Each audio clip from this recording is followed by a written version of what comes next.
Hey, Mrs. M. Avid, thanks for coming in.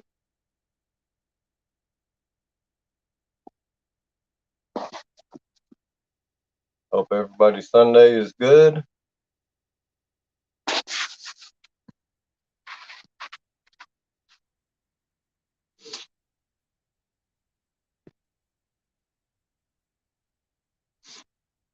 So, same as always, if anybody wants to come up, let me get the link out here in chat. Just hang out, talk stories, talk about what you got coming up on your channels.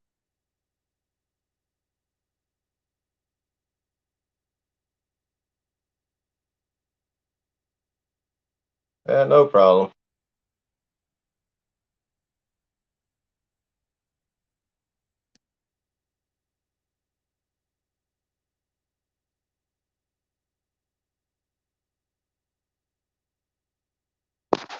No problem, Mrs. M. Stink over stink. Ernie Brown. Anybody wants to come up? There's the link. You come up, hang out. Uh, talk stories.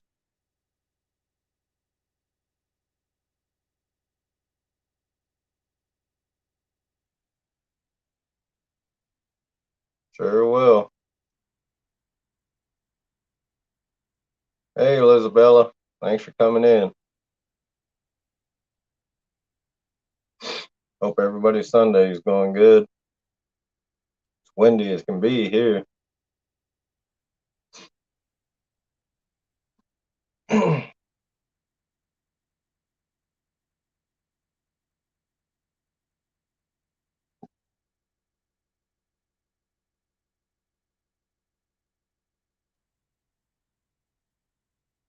So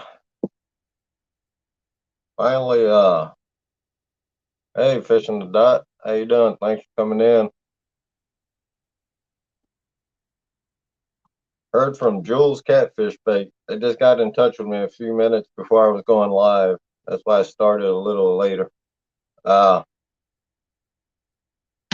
like I said before, they're going to be at CatCon, so I figured they were super busy. Plus, they had deliveries they actually do on their own.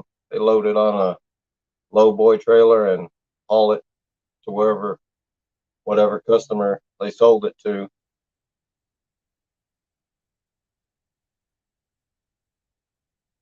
But if you guys go into CatCon, make just stop by there, by their booth. I think they got two. So just stop by there, check them out, let them you know, let them know you heard about them from me, and they might be able to work a deal out for you. Not sure, but you could try. Just drop my name.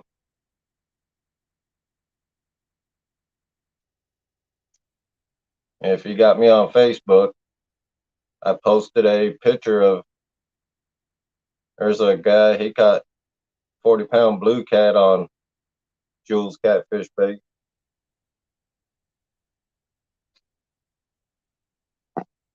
So that, you can catch big fish with bait. Hey, Mr. Tully, thanks for coming in.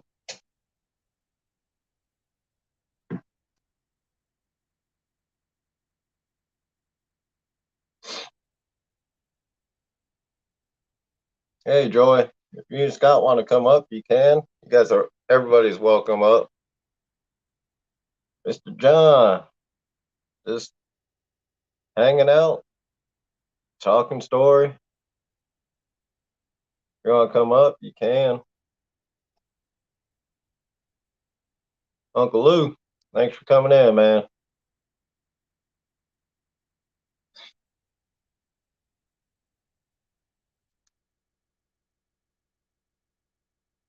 Chris Everett, thanks for coming in, buddy. And I've been busy too. I got a second sponsor also. So once I get that stuff in, I'll be doing an unboxing of the stuff I I got from them.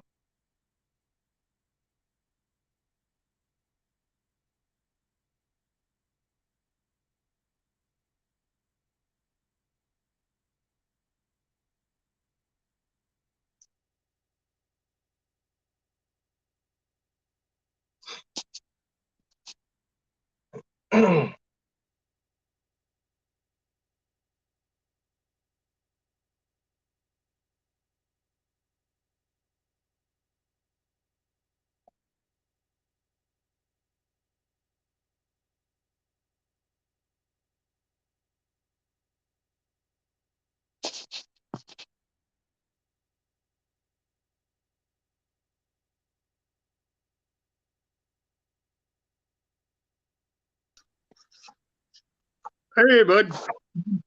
How you doing, Scott? I'm doing good. How's your day been?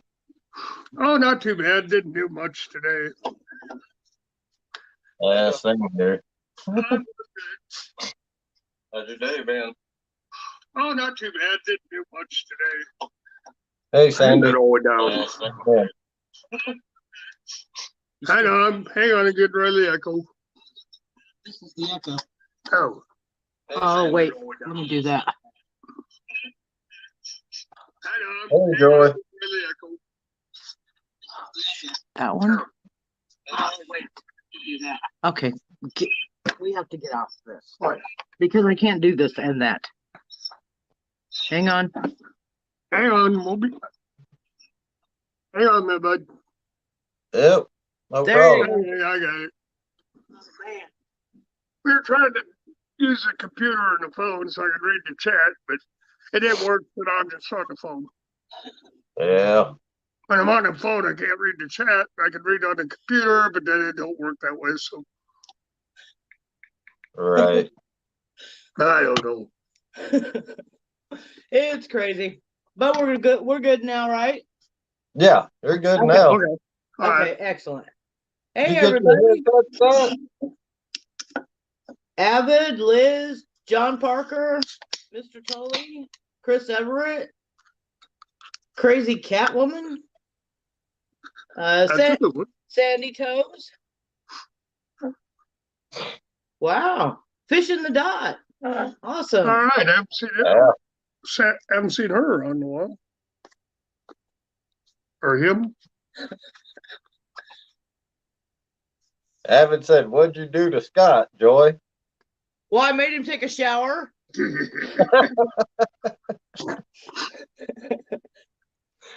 Oh man. Yeah, he has to do that every Sunday, whether he likes it or not. Yeah, we Oh, were gonna go down that bass tournament today, but it's kind of a private thing, so it's pros only can get in, and I'm not gonna do that. Pay $10 just go down there and watch them bring fish in. So we yeah. decided not to. He lost his hair, Avid said. No, it's there. It's still there. It's just wet. It's clean. So how you been, Lance? Oh, good. This wind's crazy up here today. Is it? Yeah, it's coming out the west. So which means all that ice that's in the river, because it was about 49 degrees today, 49, 50 degrees. So between the warm weather and that crazy west wind, man, it's blowing all it'll blow all that ice towards the lake right down the river. So Oh it's like yeah. I ain't wasting my time going fishing. Avid, he's still got his fur. It's just trimmed up a little bit. Looks good. He said, what happened to his beard? I said, he's still got it. It's just trimmed up. That's all. See, It's just wet, so it's laid flat right now. See, people don't even recognize you when you're clean. I know it. Oh boy. Yes, I ain't done nothing all day but watch YouTube and drink coffee. Yeah, it's about what we were doing. We were watching Danny for a while. Yeah. got up this morning, watched them stand 3 fish, and then watched Danny. Kevin, Palmetto Cats. Kevin was on. Yeah, Palmetto Cat was on for a little while. Yep. And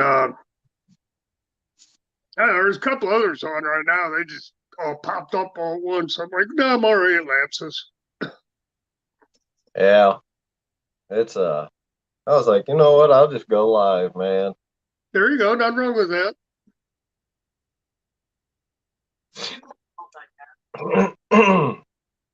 Yeah, Joyce said you were gonna go live tonight, so okay, well, I'll wait for Lance then.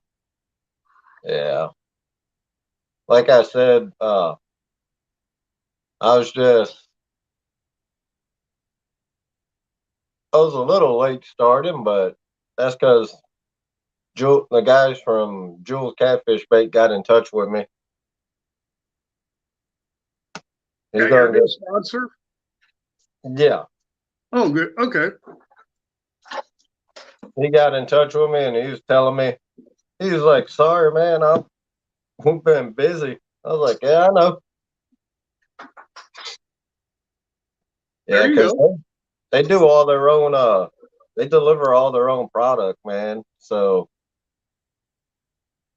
between that and trying to get ready for CatCon and stuff, I told them no worries. Said people's been buying the bait already, so All right. So are they up in your neck of the woods then, Lance? no, they're in Taylorsville, Kentucky. Oh, okay. Yeah. They're down there 10 minutes from where Alicia lives. Oh, okay.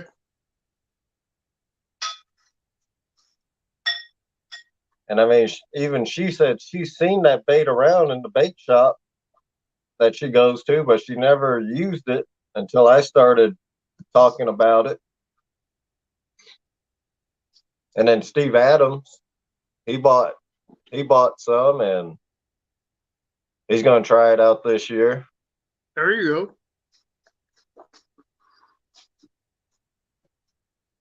Anybody catching anything on it yet, or have you guys just started getting it? Oh, I've caught fish on it last year. Me and my Oh, buddies, okay. we caught some channel cats on it last year. And actually, it was he either caught his flathead on the blood bait from Jules. I'm not sure if he had blood bait on there or if he was using worms, but because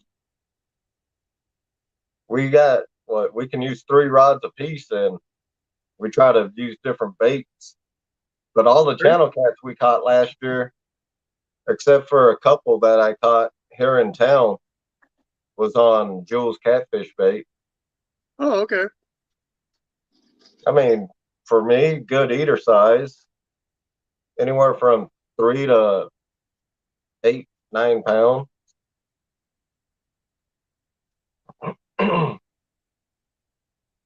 So I mean, I like the bait. It's good. It's a stink bait, so yeah, it stinks to high heaven, man. Did you say you were putting that on a treble hook or a single hook? I use it on a circle hook. On a circle hook? Yep. Awesome. Because the fibers they got in it stays on that circle hook real good. Oh, okay. Because it's a fiber bait. Yeah, you were saying something about that last night. We got some cheese bait that we got from one of the locals here in town. He gave us a tub of it. So we're gonna try that this year. Yeah. It stinks. It stinks, but it's not overpowering. But Right. it's real gummy. Yeah. So it stays on the hook pretty good. They got a cheese bait too at Jules. Hopefully when they send me my stuff, he sends me some of that. Because I wouldn't mind trying that out. There you go. Oh no, Froggy said she don't got no water or electric tonight. They got Uh-oh. power Oh, outage. that's not good. Yeah. That's not good at all. Wasn't she having problems with her power last night too, Lance? Uh, Somebody over there in the UK was. I think that was Lloyd. Lloydie's. Oh, Lloydie. Yeah.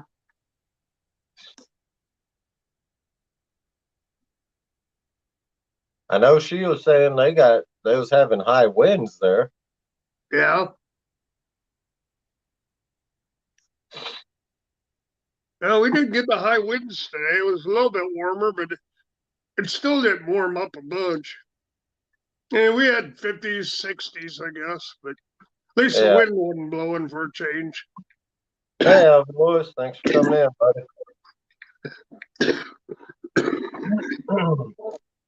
Who Al- came in?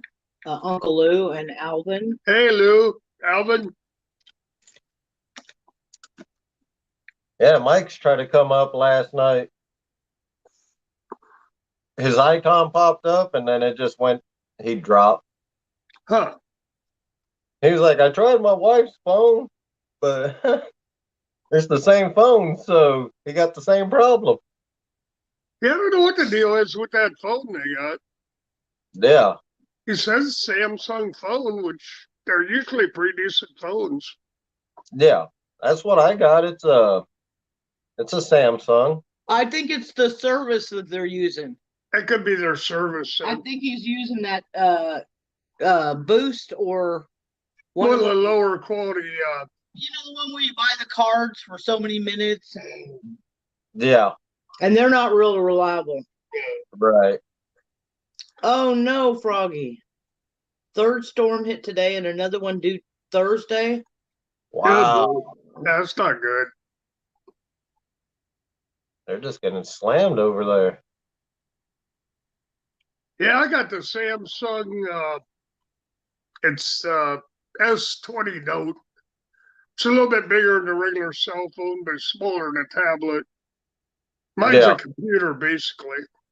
Yeah, I got the Note 9. Note 9. Yeah. Yeah, new one sounds. What they say was. I got the 20. S20, but now they got like an S30 out already. Yeah. Hey, Wabash Nate, thanks for coming in. Wabash Nate. Who? Wabash Nate. Hey, Wabash. Oh, man. Yeah, I was going to work on cleaning some reels up and stuff, but I was like, man, I don't feel like doing nothing. So, that's what I did. Hey, you gotta have a lazy day once in a while. Yeah. Hey, Steve Mosley, thanks for coming in, buddy. Hey, Steve. Yeah, I got a couple more reels. I got a reline. I got all mine relined. I just gotta clean them up a little more.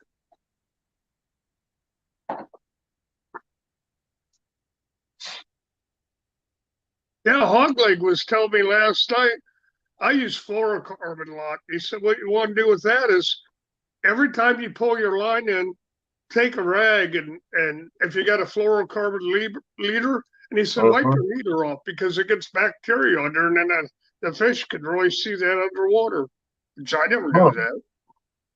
That's news to me. Yeah. Well, I know here in the Great Lakes, man, when they're trolling for salmon, they get all the they call them fleas on their line. Yeah. So you got to clean all that junk off. Huh.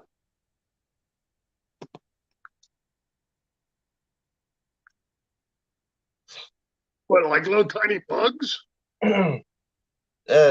I'm not even sure what it looks like. I've never seen it. But they say it builds up on the line. Huh.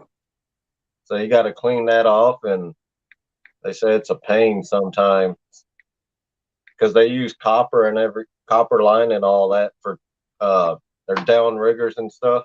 Right. Huh. Yeah, these guys up here, they're as bad as they're deep sea fishermen, man, in saltwater. When it comes to their boats and their rigs, Yeah. they're buying the same thing they do for ocean fishing up here. Oh boy. Well, when you're going after a big salmon and stuff, you need heavier gear. Yeah. Oh yeah, they got their regular deep sea boats and everything, ocean boats up here. Oh wow. Yeah. Which in a couple months they'll probably start putting them back out and bringing them back out of storage. Yeah. Well, you still got ice on the lake up there, Lance? In the marinas, yeah. Yeah. Well, at least No. the marina here in town here it is. The one there's where we go fishing about 40 minutes south. It stays open water because the power plant right next to it they discharge they Get shoot out warm hot water. Yeah, when I was in Colorado, a couple lakes that I'd fish, the whole lake would be iced over except where the marina was. And what they did is they ran bubblers in there so they didn't have to pull the docks up all the water in the wintertime. Yeah. But all boats were off. Mm-hmm. They got something they put. It was like aerators or whatever here. Yeah.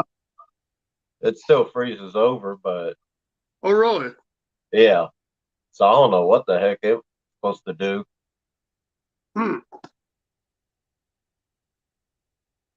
Sandy asked, "Does any of us go squid fishing?" Nah, not no more. I used to when I was living in Hawaii. And the way we used to catch them, we had our glove on, so we just grab them. It's either grab them with our hand or use a three-pronged spear. There you go. A gig? Yeah. Hey, Don R. Thanks for coming in.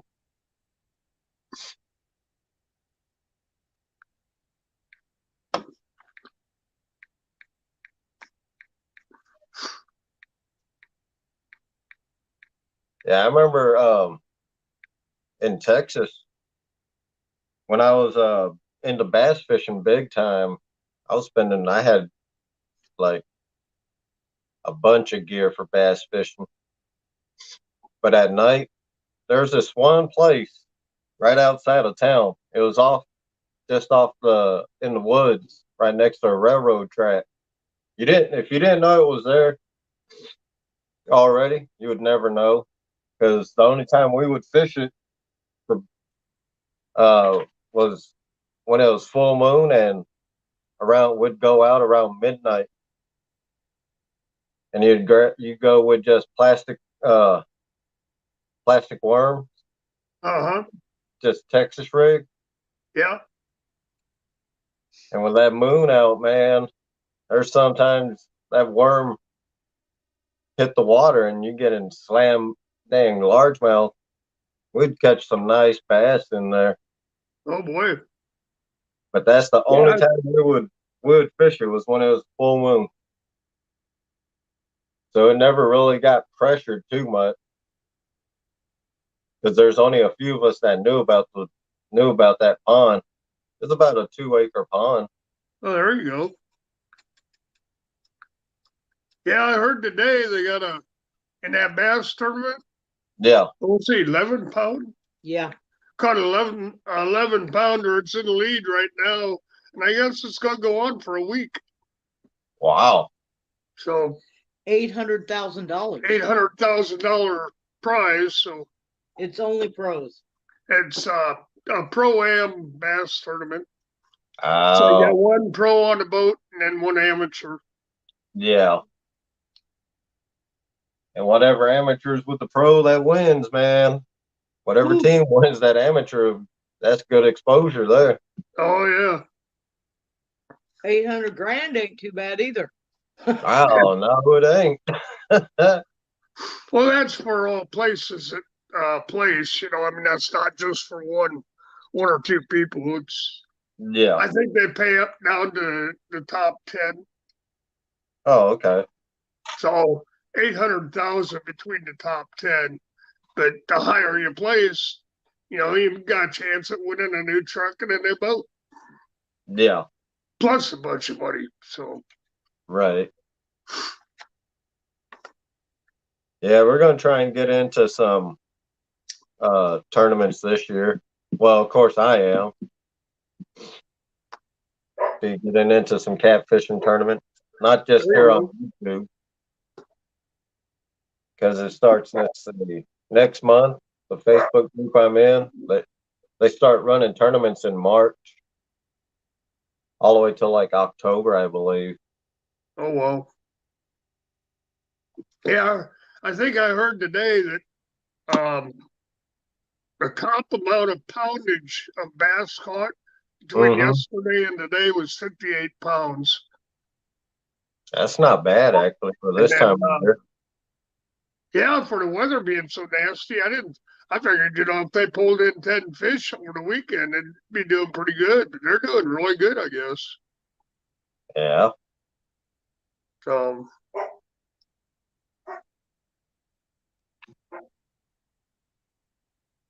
yeah, normally when they have these tournaments, they only last for 2 days. But this one's going all week, I guess. Huh. Yeah, I thought they were only like 2 or 3 days. Mm-hmm. Normally that's what they do, but this one they said was going to be a week-long tournament. And that's on Lake Fork? Yeah, Lake Fork. Yeah. But it's a private boat dock area where they're holding it. So if you want to get in, you got to pay $10 just to go down there and walk around. And, you aren't going to buy a $20 t-shirt there. It's going to be a $100 t-shirt because they're coming from the pros. Yeah. They got the big money there.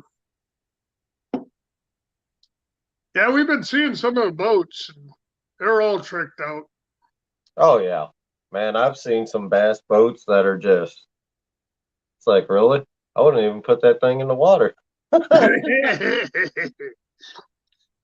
Yeah, we had a friend of ours as a guide, and he said he just got a new boat because he's a guide, so he needs to be dependable. So he just got a new one last year, and he went to insure it, and he's got $80,000 tied up in the boat and all the electronics and stuff.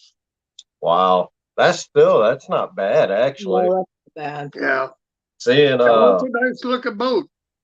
Yeah,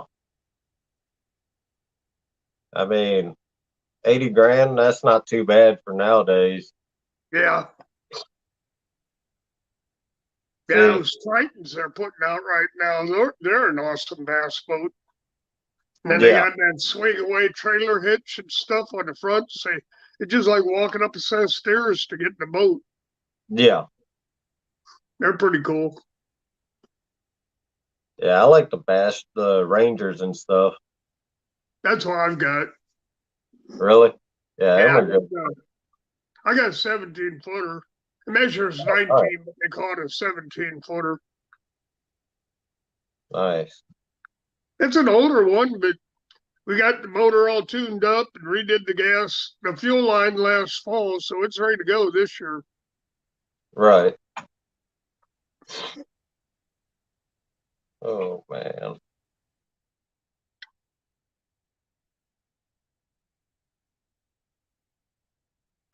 Uh-oh, he's going to get more tea. Give me a napkin, hon. Okay. Oh, there he is. Yeah. That was a quick tea trip. No, I'm about to get up, though. I'll be right back. I'm going to go get some coffee. We'll be here. I'll be here. Joy will read the chat for me. Yeah.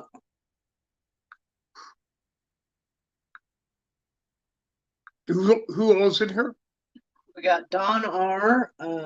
Froggy, of course. Right. Who needs to go to bed. Sandy Toes. Who? Sandy Toes. Hey, Sandy Toes. She's awesome. Yeah, she's a good lady. Yeah. Well, I don't know if everybody's seen my stickers or not, but we got them here about a week ago. I don't even see this very good, but there it is.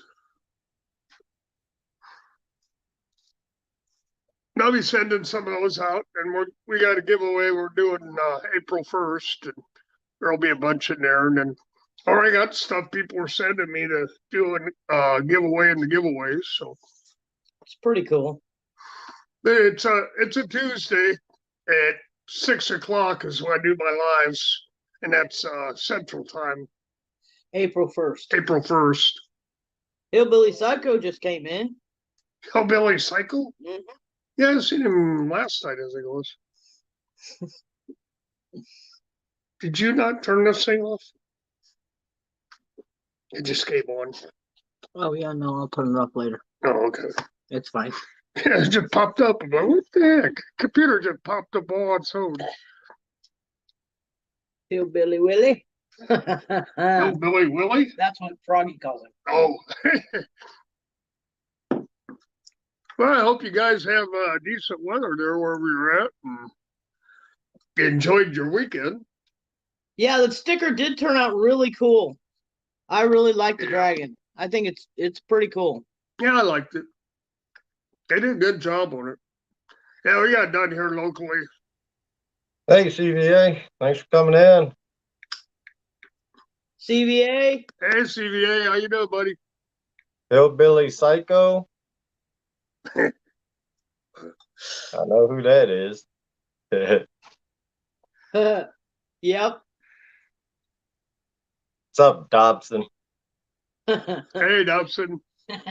Yeah, that's quite the name. Hillbilly Cycle.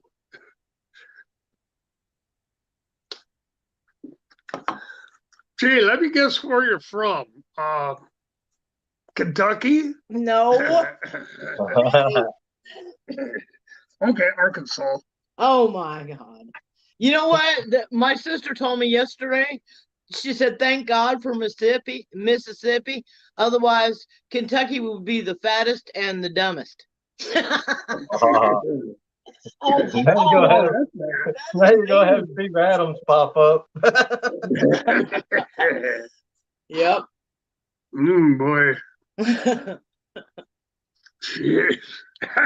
I'm stepping on toes. Oh yeah. Well, we're all hillbillies. Man. No, Aline is a hillbilly. Yeah, she is. I've heard that. That's another thing I got to do. I got to seal my cork handles again on my rods because I got some that are cork. Yeah. You ever use this stuff? Yeah, Yeah, I've got a couple of them that are cork. Yeah, if you got cork handle, you clean it up and then you put a couple layers of coats of this on there. That keeps it from getting all nasty during the fishing season.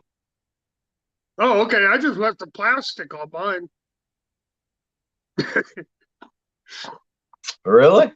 On my cork handle ones, yeah. And all I do is wipe it off and they're clean.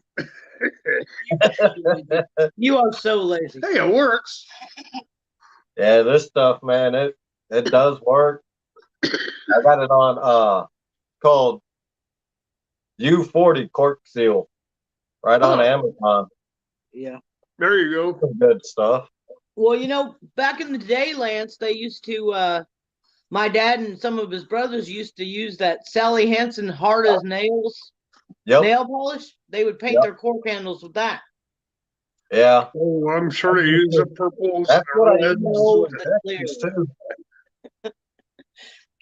Yeah, you could see Dad with purple. I don't think so. Daddy'd be like, I ain't doing that. No way. Yeah, he was old school. Yeah. He was not politically correct.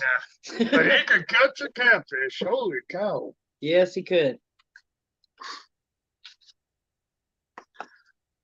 That's when you were down in Kentucky, right? Yeah. Yeah. Yeah. Out of the Kentucky River and then on the Mississippi side. Right. Yeah, when her dad was around, they used to fish the Kentucky River and the Mississippi River down there in Kentucky. And Cumberland, too. In Cumberland. Yeah. Oh, Easton Dobson said, I was almost born in Kentucky, but my mom drove back to Ohio on labor. Oh, boy. Smart woman. Smart woman. Yeah, her dad used to do a lot of the offshore fishing. They'd go out every year, him and his brother. They'd go offshore and they'd catch a big old tuna and what have you. Marlin. Yeah, marlin. Shark. They catch the big ones. Once a year they'd go down there. Yeah. Where they go down to Florida? Yeah, off of Pensacola, Florida. Mm-hmm. That's in the Gulf area. That's where they used to go. And they go out on a charter boat. Yeah. Yeah. They got charters up here for salmon fishing and stuff. Yeah. But it's like, why am I going to pay you hundreds of dollars to take me out? And it ain't even guaranteed that you're going to get me on fish. Right. Yep. Well, the thing I thought was interesting is the first time I went down there with them, how big those rods and reels are. I mean, they were ridiculous. I thought, what are they? What are they fishing for? They don't have a regular handle. They got a hooked handle, kind of a bed handle, so you can put it in those belts to fight the big fish. Yep. I used to have me a boat rod like that. I'd use from the bank for catfishing. Oh wow, they're huge. Oh, the one I had, it was only 7 foot. No, I'm talking about the reels. The big ocean reels. The ocean reels. Oh yeah. Those things are monster. Yeah.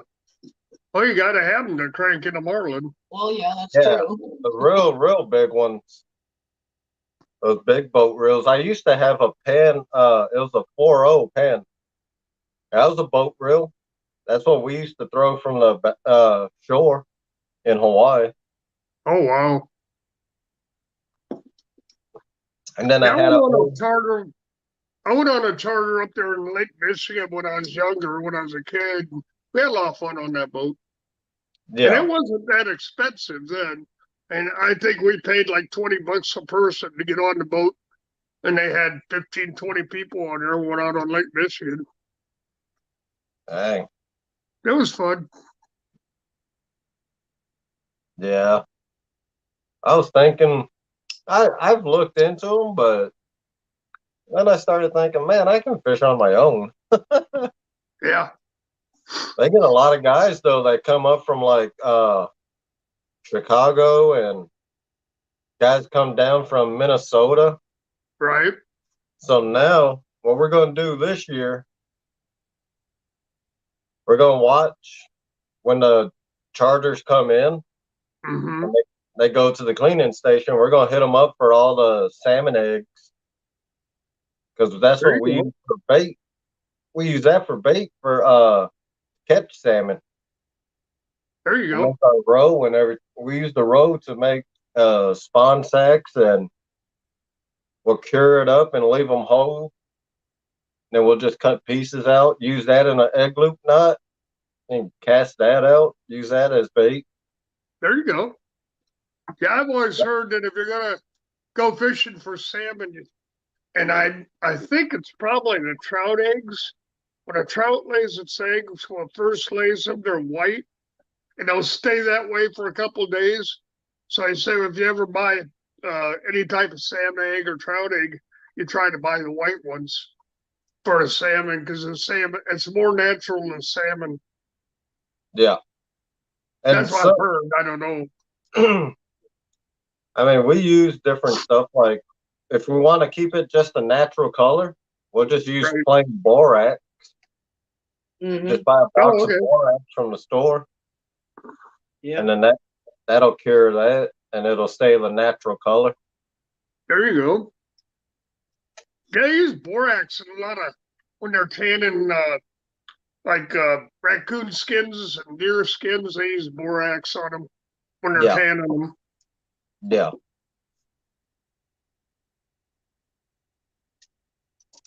Oh man. Yeah, I'm just ready for this weather to stay consistently warm now. Yeah. I can't complain. Like I said before, the winter here was not bad at all. I think this year we got in our area, or total, from what I heard, maybe altogether 15 inches of snow. That's not bad for your area. No, not at all.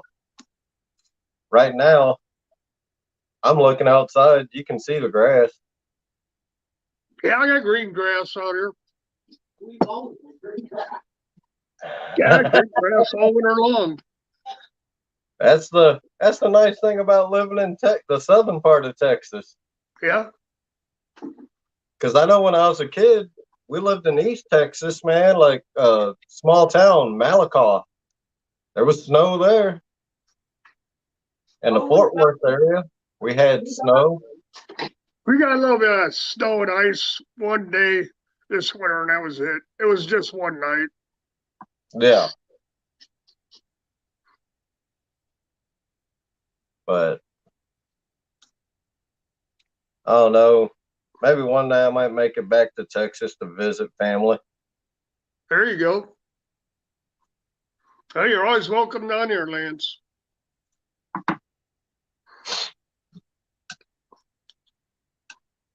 And yeah, you said I just want the weather to even out a little bit, so you yeah, know the fish will start hitting a little better. But with it being cold at night and 60, 70 degrees during the day, mm-hmm. the weather's just got the fish wacko. Yep. That's one reason I didn't go fishing today. One, the wind, and Yeah. two, the weather. You've been going cold and warm. It's Yeah. like inconsistent. That's I was not like, my I ain't idea sitting of out there. TV I don't said do he's the got wind. nice brown dirt in the front yard. Yeah. Well, brown dirt don't got to be mowed. Yeah. You don't have to mow it then. Exactly. Mm.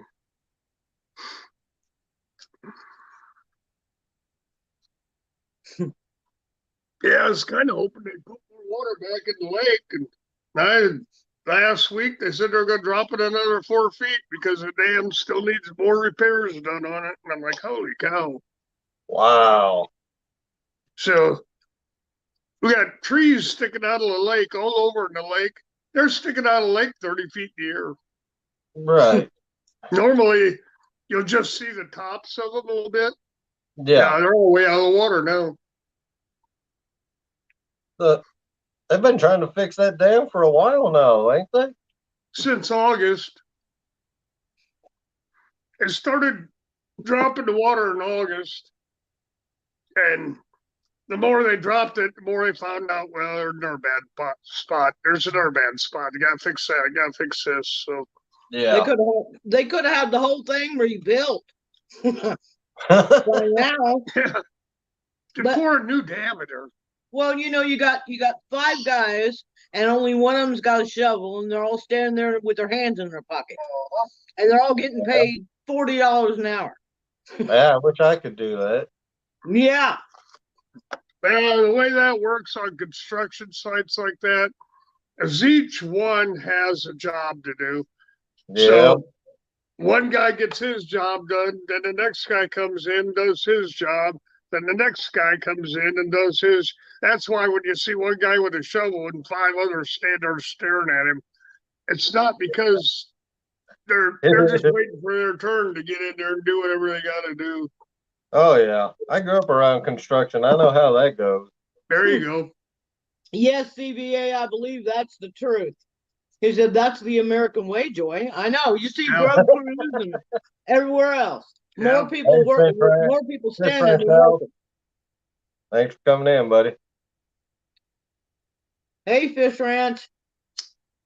Hey, bud. I think he was live earlier too. He was live earlier. Fish Ranch House was. Yeah. Yeah, I went in there for a little bit. Yeah. I dropped in for a few minutes. There you go. No, I dropped into a couple lives today. I didn't say anything, but I was in there. Yeah. Just supporting their channel. Yep. I just drop in. There's a few I drop in, don't say nothing, hit thumbs up, watch, listen, take off. See what everybody's doing. It's called lurking, Scott. Lurking? Yeah, that's what you do. You lurk a lot. Don't think if y'all have lives, don't think Scott ain't in there. He just don't say nothing. If I see you pop up, Joy, I know he's around. Yeah, I was right here. Yeah. The thing is, if I say hello, then I'll say hello for 20 minutes. Everybody is like, oh, exactly. I'm starting to learn, man. Go in and hit the thumbs up and just watch. Yes. Yep. If you guys don't have Fish Ranch yet, pick them up because they hit 900 finally. Yep. And they're getting so close to that 1K. They really are. I thought I seen 950 on his now. Oh yeah, it is. It isn't, but I'm just saying that. You know, they're getting really close. Yep. It's a pretty good channel. Yes, sir. Oh yeah. Oh, some of the people last couple of days, like Danny said the same thing. He said they're having a hard time peeling the back off their stickers. Well, if you just take a knife and just score the paper a little bit, you can bend that. That paper will break, and then you can pull it off a lot easier. Yeah. You don't want to cut into the sticker itself, but you want to score that paper just enough so you can bend it a little bit, and that paper will break, and it makes it a lot easier to peel a sticker off. Yes, tell him, CBA. Says, hello, you can say hellos to everyone, and that's all you got to put. I tried that, CBA. Yeah, I know. I do that as soon as I go in and say hello, everyone, and next thing you know, you feel obligated to say hello to each person. It's like, yeah. Hey, Lance, Troy wants you to send him the link. Hi, Troy. Hey, Troy. All right, I'll drop the link. Let me see.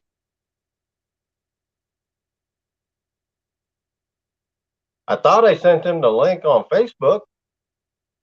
I might not have. No problem. There you go, Troy. Yeah, I seen the link up towards the beginning of your chat today. That's where I picked it up at.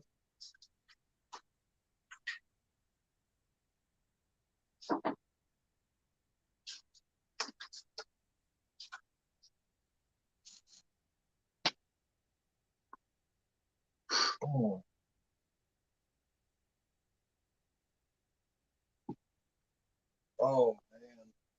Let's see.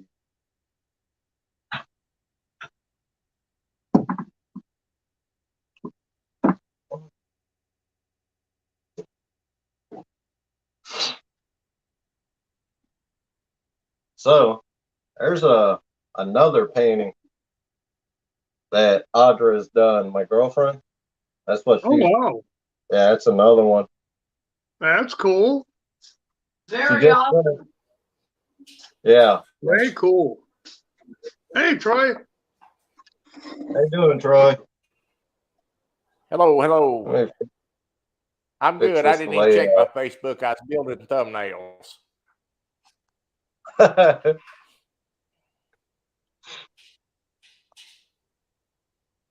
How you doing today, Troy?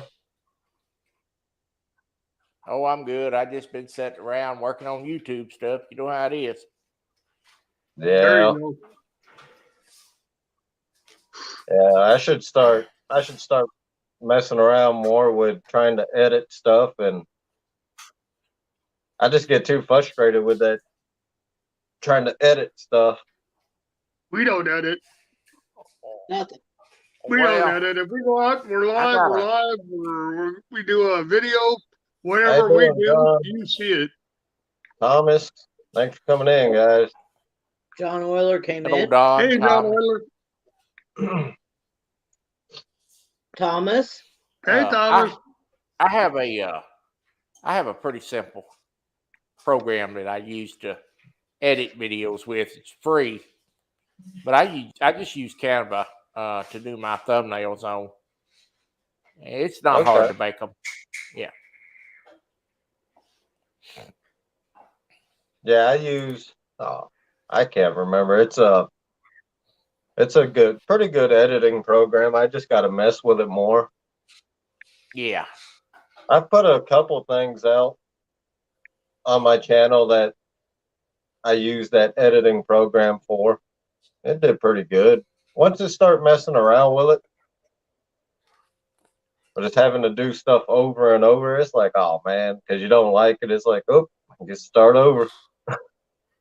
There you go. Well, I didn't know how to do any of it. I had to learn from scratch. So I make a few thumbnails, and then I learn how to do it better, and I delete those and remake them, So as you grow, you make better stuff.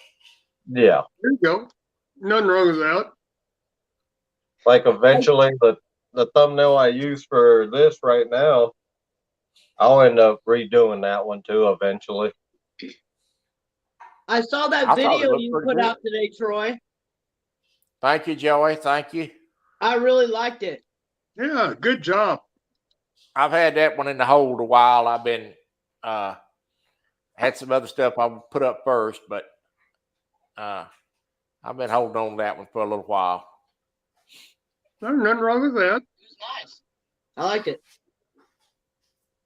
Yeah, I seen you drop that video. I'm gonna watch it later tonight.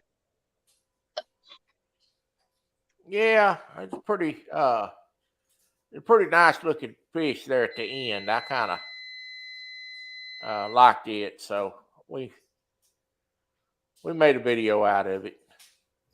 There you go. Thomas, is it your computer or your Wi-Fi service that's slow? Because some people, if they have older computers, they can still get pretty good speed out of it. If their Wi-Fi is you got megabytes and whatever they call the other one, gigabytes, and that makes it. I guess that makes a difference. That's what they told me. Yeah, it makes it run a little faster. Or they were just trying to sell us a bit more product. We were both kind of stupid. We'll be like, well, we want the good one. And she goes, oh, okay, that's going to be this one. And I'm like, oh, okay. Yeah, I'm operating on an old laptop, Thomas, and it's still got Windows 8.1 on it. But I use that's old. I use OpenShot editing, and it's free, and it doesn't leave watermarkers. So if it'll work on mine, it'll probably work on yours. There you go. Hey, watch it, Troy. Your wife's behind you with the frying pan. That won't be the first time. Don Hart said he needs a lot of help with thumbnails, logos, editing. Oh my. Yeah, my computer, I got a laptop. It's a gaming laptop, actually. Paid about $3,000 for it. Oh, about a year ago. Ooh. I think mine was. Well, I'd like to start 600 couple I'd like years to start ago. getting into making a few thumbnails for some people, but I got to get a little better at it first. I'm trying to improve, but when I get up there where I feel like it looks halfway decent, I'd like to start maybe making a few to help a few people out. Because they're not hard to do. You just got to learn to be really creative, and that's the thing, is being creative. Yeah. Yeah, you gotta be an artist to do some of those. Yeah. Or have the right programs to more or less edit them to put them together so they work for you. I know John Parker does a lot of that stuff. Oh yeah, he's made me a few thumbnails, and then he's made a couple. I think, yeah, made a couple logos for. Well, a couple thumbnails and some logos for me. There you go. Yeah, he made me one, and I kind of really looked it over real good, and I've been trying to make some new thumbnails off of that idea and see how he did it. But yeah, he's got John has got a video about how to do thumbnails that's kind of interesting. Well, I learned quite a bit. Doesn't he have all those 3D printers? No, that's Freddie. Freddie? Yeah, that's Freddie. Oh, Freddie's got 3D printer. Yeah, which is way cool. Yeah, Freddie puts out some neat stuff on his printer. Yeah, he does. I got one of his. He sent me one of his fish. It's around here someplace. I'm not sure where it is right now. But oh, the Freddie cat. Cool. Yeah, Freddie cat. Yeah. He's a pretty good guy. They sent me a hat. Oh, nice. There it is right there. If you want to put it on. Here, I'll put my Freddy Krueger hat on. It's not Krueger. Jeez. You can't see the logo. Hang on, let me adjust this thing. You can see the logo. Let me adjust this just a little bit. There, that's better. Now you can see it. He sent me that and that 3D printed fish. He sent me something else. Stickers. Yeah. Oh, nice. Yeah, that was nice. Yeah, once I get my stickers made, once my friend gets she got to get a new printer. Her printer's too old. I got you. So once she's already got actually she took the design, the logo that John made me, kept it the same, except for she added a couple things to it. There you go. Put her little touch on it. I'm just waiting for her to get that printer and print some up, and I can start sending stickers out again. I got a few stickers I got to send out to people. Yeah, some of those people that make those stickers, they've been at it for a while. They can make them look awesome. Yeah. It's pretty cool. Because I've been going through Vistaprint. That's actually where I got these coffee mugs made. Yeah, that's what you're saying. I got a couple of these made from Vistaprint, which wasn't too bad. I mean, I think it was $12 for each one. For a coffee cup? Yeah. That's not bad at all. No, it was like, it's about $12-13 a piece. That's not bad. I think we were looking Bobcat into Outdoors makes stickers. Yeah. Yeah, he does. Well, we were looking into some of them other guys that are doing it, but by the time you pay for shipping and everything, it's well over $100. So we got a guy right here in town, well, a little town that's 7 miles from us, and he's got his own print shop, and we got 50 stickers for right at $100. So, you know, if I would have went someplace else, it would have been 115, 120 with shipping, and I'm like, nah, I'll just go to this guy. Right. That's why my coworker, she said she would give it a shot. So she's never made stickers before, but she's been watching a lot of YouTube videos and getting the same stuff that those people are using. Right. And she's like, Just give me some time. I said, I ain't in no rush. When you get it all figured out, you just got to print up. I'll have you print up about 100 of them. There you go. Ever do 100 or 200 at a time, and where I always have them on hand. What? Nothing. Joyce stared at me funny. At least she ain't got that skillet in her hand.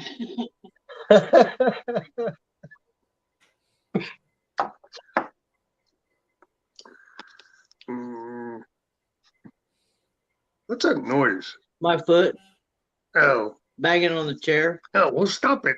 Well, I got short legs. I can't help it.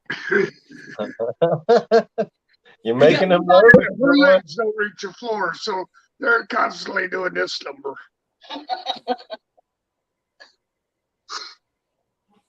Yeah, Thomas, that's I've been looking into that too. You're right. It's hard to find a place. Yeah. For hats and tees, yeah. For Yeah. what? For hats and t-shirts. Oh, On the hats, I really think that the embroidered hats are way cool, but they're so much more expensive. yeah, Yeah. they're $30 a piece. Yeah. Yeah, my Marine Corps hats are all embroidered. And I forgot where I got those. I got them Miss from, Valerie, I gave it to you get some for rest. yeah, I know, but the company we went through. AmericanVeterans.com. And everybody that works for this company, they're all veterans. Yeah. So That's a But good the one. hats weren't that bad on price. no, they weren't. Hi, Valerie. Hi, Valerie. Oh, she's got a headache. I'm sorry. I hope it goes away soon, Valerie. Yeah, I hope it does too, honey. That's terrible. I hate headaches. See, that's another thing. My friend will be able to do. She'll be able to do like shirts and everything. Mm-hmm. So Oh, that's cool. we'll probably come up with something with that later on. There you go. Probably make like one or two and then see how they come out. If I like them, then probably go from there. Yeah, There you go. and see the advantage, Lance, of working with somebody that you know, that Yeah. you can go in and talk Right. to over the internet is amazing. Because like Exactly. because the thing that makes me mad is like one of my friends, she got a roll of stickers and half of the roll was messed up and they wouldn't give her a refund. And I'm like, well, that ain't right. You know, and same thing goes with shirts. One lady, she ordered 10 shirts from a company, and the first time she washed it, all the stitching came out of the neck of it. Wow. Yeah, they were just cheap Chinese crap. And that's what, you know, when you're working with the internet, you can't see it, you can't touch it, you don't know the people you're doing business with. Yeah. And so, you know, sometimes it's worth it to develop a relationship with somebody that lives where you do. Yeah. Versus going to the internet for everything under the sun. I mean, don't get me wrong, I like the internet shop. Sometimes too much. You know, Hey, it's like Big Mike, Carmel, thanks for coming in, guys. hi, Carmel. Yeah, the Turquoise Network, they know me. Scott will be like, oh no, you do not need no more jewelry. You cannot have enough jewelry. It just ain't possible. I'm telling you. Some women have shoes. Some women have all these clothes and stuff. Me, it's jewelry. Yeah. And I don't like diamonds and gold. I just like turquoise and silver and stuff like that. So it's not expensive, but I do have a whole box full. There you go. Look in go online, look up Hawaiian jewelry. Oh yeah. Oh yeah. And my sister, the oldest one, when she graduated, my mom and dad bought her some. That's some nice jewelry. Oh yeah, I've heard about some of that stuff, man. They do some beautiful stuff with coral and abalone and stuff like that. Well, this is actually gold. It's actually gold. It's bracelets and stuff, but it's just the design, the way they do it. Right. They call it Hawaiian jewelry. I don't know why. It's gold and black. Well, usually the lettering is black. If you get a name put on the bracelet, they put black. It's probably after the line of it's probably after the line of the Polynesian, like the tattoos they do for their ceremonies and stuff. That stuff is so cool. And if you could I always said, if you could put that in jewelry, people would buy it. They would absolutely buy it. Eventually, I do plan on getting me a traditional Hawaiian tattoo. Yeah. I got a whole sleeve of tribal. Yeah. On one arm. Yeah. Yeah. See, my son, he has some Japanese tattoos and some there's an artist there in Portland, Oregon that he goes to, and he's got a whole sleeve on his arm. And it is beautiful. It really is pretty. I don't have tattoos, but all of my kids do. And, some of them are really beautiful. They really are. There's one tattoo I argued with the artist for about 15, 20 minutes to get it. Yeah. It was a Hawaiian island. Oh, wow. That'd be cool. Because we went back in 2004 after I got done with my chemotherapy and everything. Yeah. So I was like, you know what? I got the money. I'm gonna go get a tattoo. I wanted the Hawaiian island. Man, this guy argued with me because I got a southern accent. Like, you ain't from here. I'm not putting it on you. And I told him where I grew up. He goes, okay, yeah, you're from here because nobody claims that area. There you go. Very well. How much you want? He was like $250. I said, I'd give you 200. So I got the Hawaiian Islands done for $200. Oh, that is awesome. That is really awesome. Yeah, there's this comedian that I like that I listen to all the time, and he's Japanese, and he was raised in Houston, Texas, and so his accent is hilarious. And he's like, "Yes, right, I have a southern accent, and yes, I'm an Asian man." He goes, "But that's the way it works, And he said when he starts talking, people are like, they'll look at him real funny, like that accent came out of that Asian boy. And he's like, yeah, it did. That's pretty funny. Okay. That's enough of that. I don't like being on the camera that much. It's just too weird. Hi, Wendy. Lance, you've seen my dragon on my stickers. Yeah. I'm still tempted to get that on my back. Yeah. For his birthday.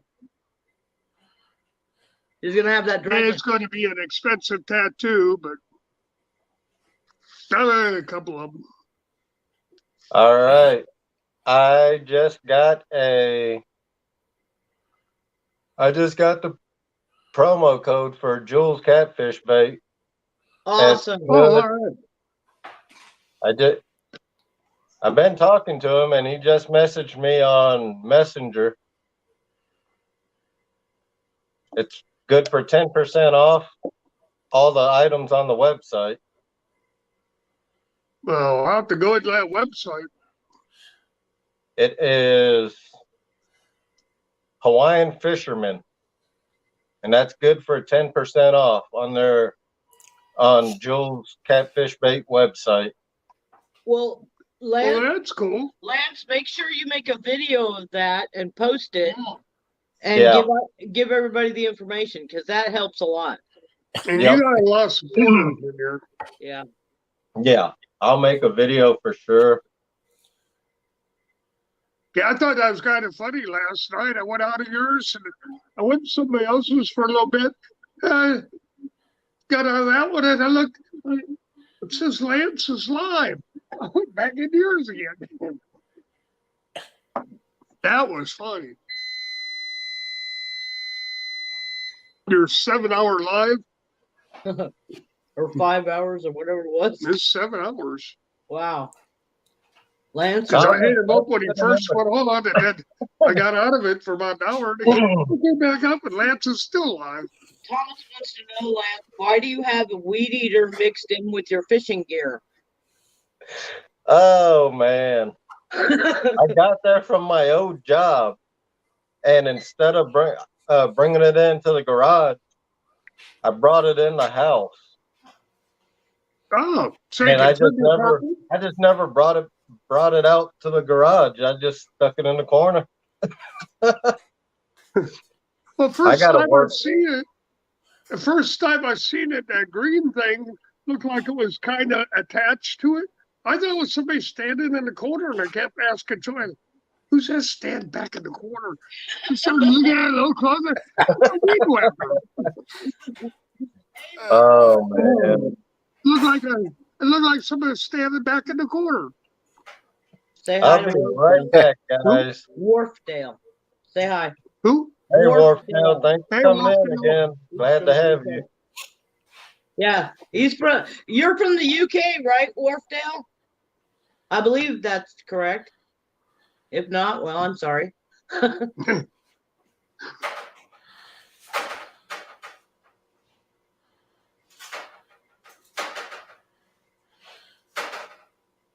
So is the choice of weed eat or fish? Don, you know what the choice is going to be. Don't give a man a choice. Do you want to weed eat or go fishing? You know what's going to happen. He's going to go fishing. Troy, did you watch any of that race today? No. Okay, I got rid of my. I mean, I got TVs, but I don't have them hooked up anymore. Screw it. If I want to see something, I go YouTube. Yeah, we got cable. Well, I watch TV stuff. I spent the day watching live stream fishing. Oh yeah, there you go. There was a lot of good fishing today. Yeah. What? Somebody caught 10 or 11 today. I forgot who it was now. Has or here guy. Not Brian B. I think it was Palmetto Cats. No, Kevin didn't catch nothing. No. Not yet. Not yet. I can't remember what it was. Might have been Has who caught 10 or 11 catfish. Yeah.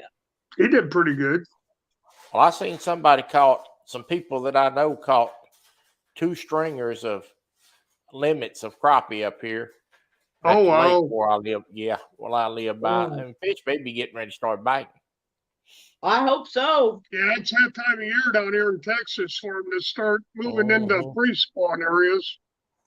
Yeah. And we need some more crappie in our freezer. Yeah. We eat crappie and catfish and some bluegill, but mostly crappie. Yeah. And I'm telling you, crappie is good eating. Yeah, I need to get out and go fishing. I'm just waiting on it to warm up just a little bit more. I hear you.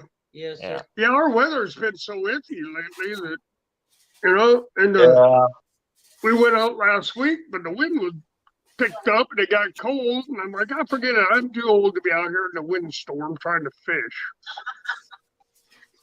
Well, I made him go fishing because I told him I didn't care if it was a hurricane. We were going fishing. So went fishing.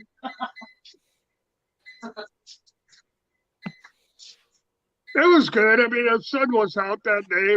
We set up on the beach right next to the dock because the dock's on the water right now. So it was good. It was just good to be out.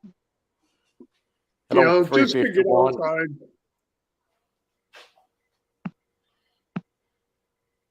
Watch it. Your wife's behind you with the frying pan again. Lance, it's going to be time for you to put that Jules catfish bait to work for long, isn't it? Yeah. Pretty soon. Is it still icy up there? Yes, sir. Mama Troy, don't hit him in the head with that frying pan. I see you aiming at him.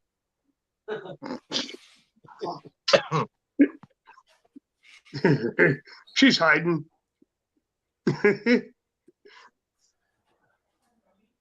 Yeah. It's kind of hard to get that stink bait to go through that ice, isn't it, Lance? Yeah. Oh, next year next year, I'll be putting it to work during the winter. Yeah. I've never used stink bait in the winter.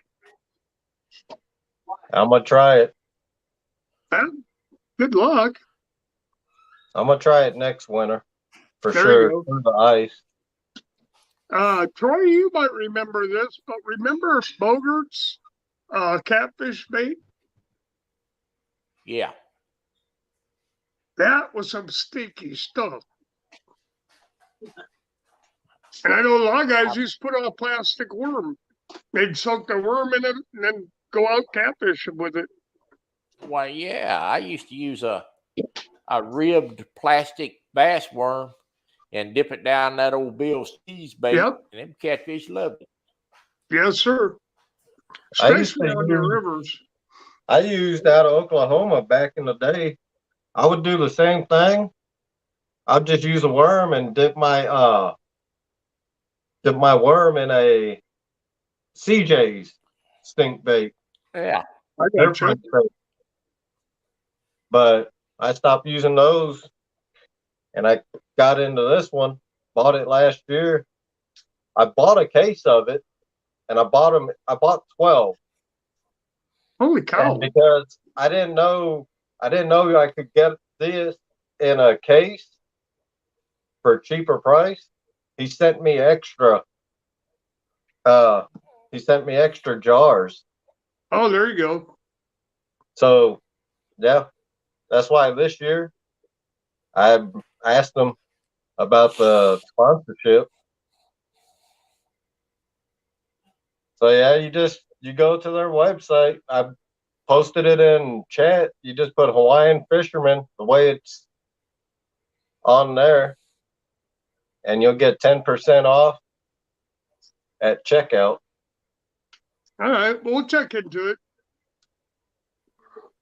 Like I said, they do. It looks like they do it got like it stays on the hook good. Oh yeah, It It sounds does. some fiber bait, right, Lance? I seen you swinging it around there on that video that night. I kept waiting for it to fly off and hit you in the head, but it didn't. yeah. You said Man, it's a that's so fiber good. bait, right, Lance? Yes, sir. See, that's good. I've never fished with fiber bait before. Oh, it stays on the hook good. Oh Yeah. yeah. Let's see. Well, hell, I'm open to anything if it works. Man, this stuff smells. That's what it looks like. I Oh. can see the hairs in it from here. Yeah. Yeah. Yeah. Then it's got chunks of other stuff in there and the ingredients that they use. I wonder if I can talk my wife into putting that on the hook for me.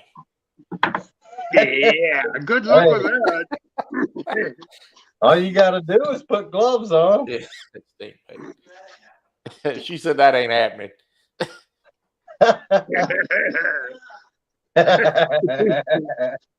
Yeah, get her some gauntlet style gloves for that. Yeah, we'll get some gloves and she can do it then. She said nope. Nope. How you doing, Carpin? Thanks for coming in, buddy. Andy A. Thanks for coming in.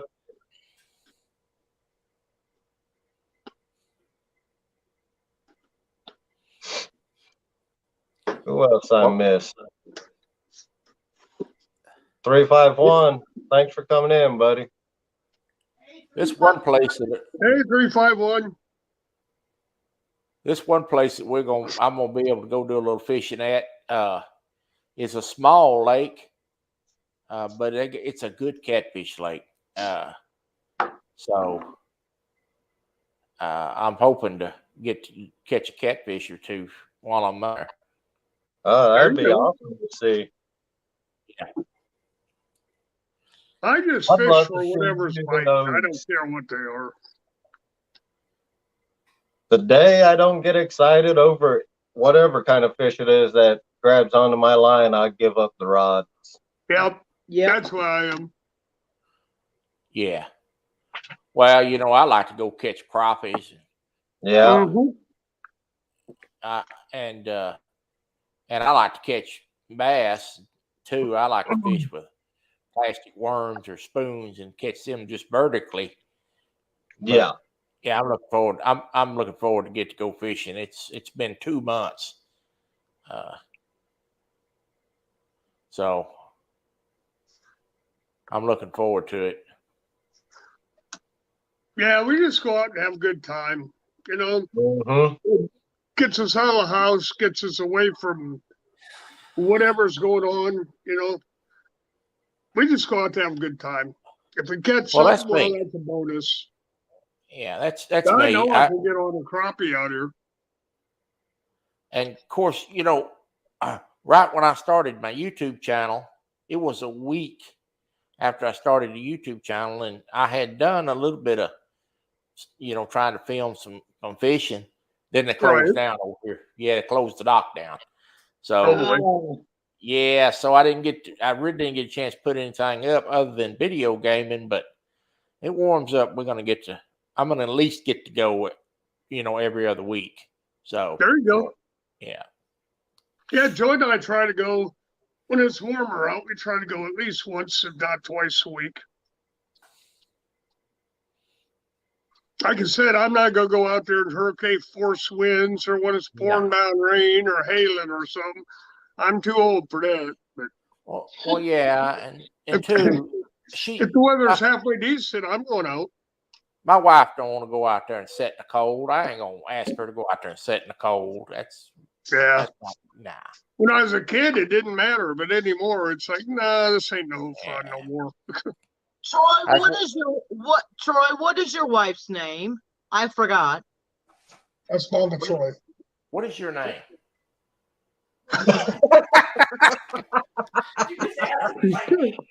Oh, now you're gonna get it for sure.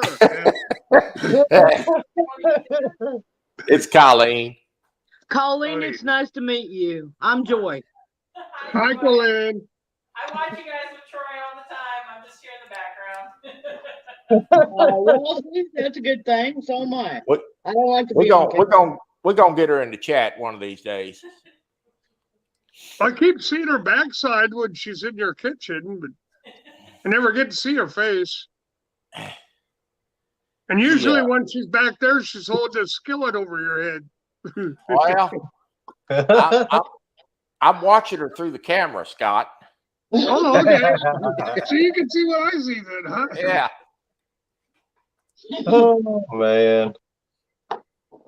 I get this wheelchair in high gear and get me some gone if I see her coming. There you go. There you go. Oh, boy.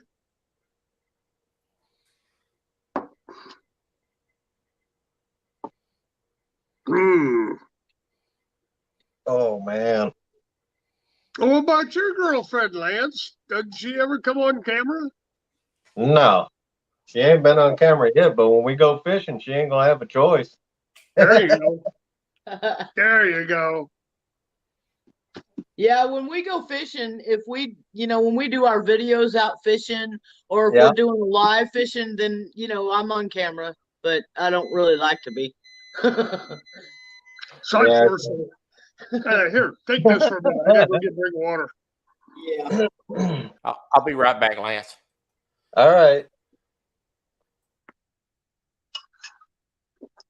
Yeah, I'm ready for the weather to even out, Lance.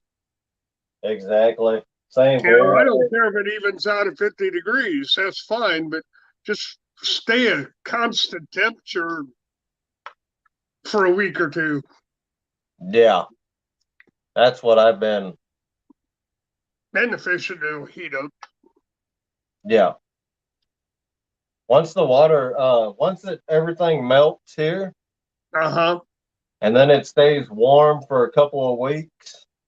The fishing should be good for catfish. Oh, yeah. Well, your crappies start moving into the shallows for the pre-spawn here anytime now. Well, not up there, they won't. Not up here. Not until they go. It's too cold. Theirs don't happen till like April. Oh, because the ice won't melt forever up there. Yeah. Usually around April, May. Yeah, April, May. that late in the year, huh? Yeah. Man, He's way up there, honey. okay. He's only in Wisconsin. Yeah, but Wisconsin hits Canada. You do know that, right? Oh, yeah.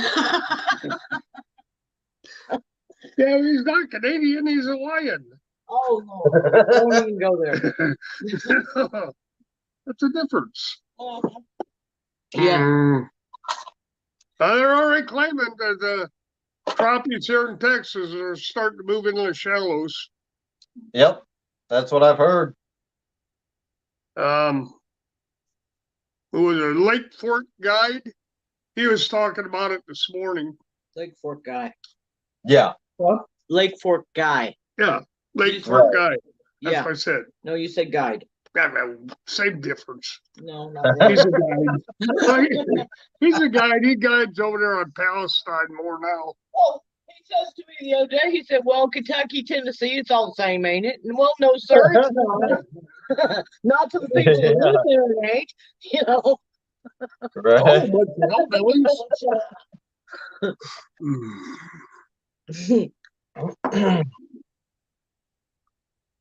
Oh, yeah. So. Hey, there's Mike Turner. Hey, Mike Turner. Hey, my boy. Mike How is you my doing, Mike? adopted son. He's my adopted son. He's a good guy. Yes, he is. Made him last Feel long. better today, Mike? Yeah, he said that yesterday. Mike T. Yeah.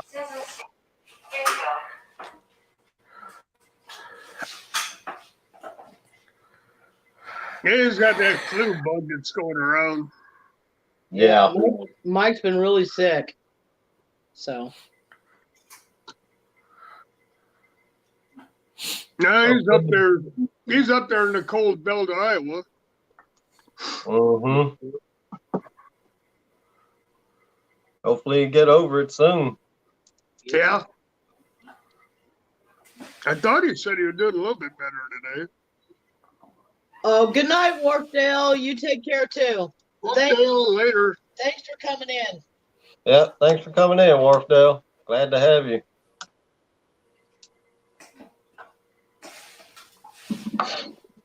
Oh, that'll be fun, Sandy.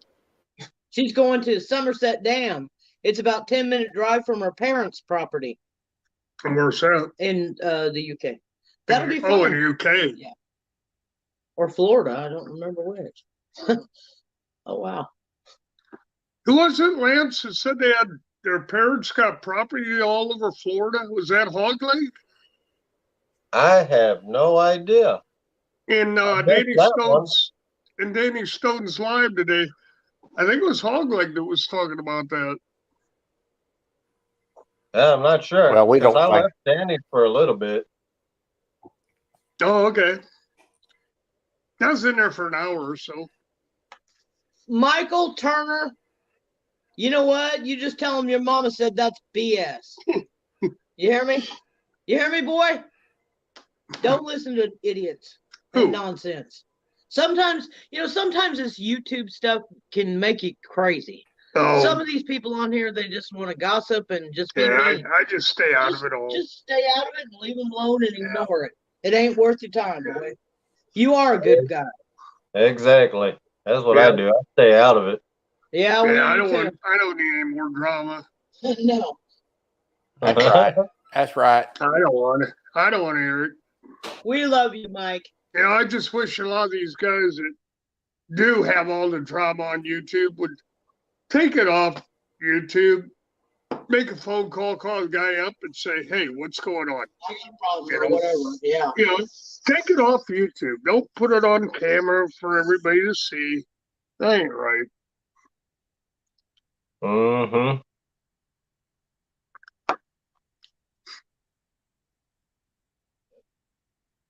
There's a couple of squabbles going on right now. And I'm like, take it off the camera, guys. Pick up the phone. Talk to each other. Okay, Mike, please don't bring that into Lance's, okay? Yeah. Please don't. I know the drama, buddy, okay? I do. And I'm sorry that people are treating you mean. But please don't bring it to Lance. That ain't fair. I'm not mean to. Nobody said Right. you're afraid to say who it is. We just don't need to be talking about it. This is a positive. Yeah, this is a positive channel, not a Yeah. who peed in whose Wheaties. Well, that's what it is. Well, Yeah, we love you, Mike. We do. Absolutely. But there's way too much BS going on right now. People talking about this one, that one, the other one. It's just. I just don't get into it. Yeah, we don't. I figure if I don't care for somebody, I just either step out of that channel or I don't talk to them. yep. You know? That way I'm not hurting nobody's feelings or peeing in their Wheaties. I know, Mike. I know, honey. I love you. You know that. Okay, so let's just be happy. Yeah. And let them people go. Let them people go. You know, karma will come around. No, bite them in the butt. I believe that. I believe. If you put out meanness, it'll come back to you. Yep. Positive notes only on this channel. Yeah. Well, like I said earlier, if anybody wants to come Texas link as soon as the weather straightens out a little bit, you're more than welcome at my house. I got a spare bedroom, or the hotel rooms around here aren't too bad priced either. If you want to stay at that, or they got some really nice log cabins down here you can stay at, and they aren't too bad price, but they're all welcome down here. Yes, Buck Williams. Yes. How you doing, Buck Williams? Absolutely. Hey, Serenity Now. I know that I've been through that program a couple times. Didn't work, but I went through it.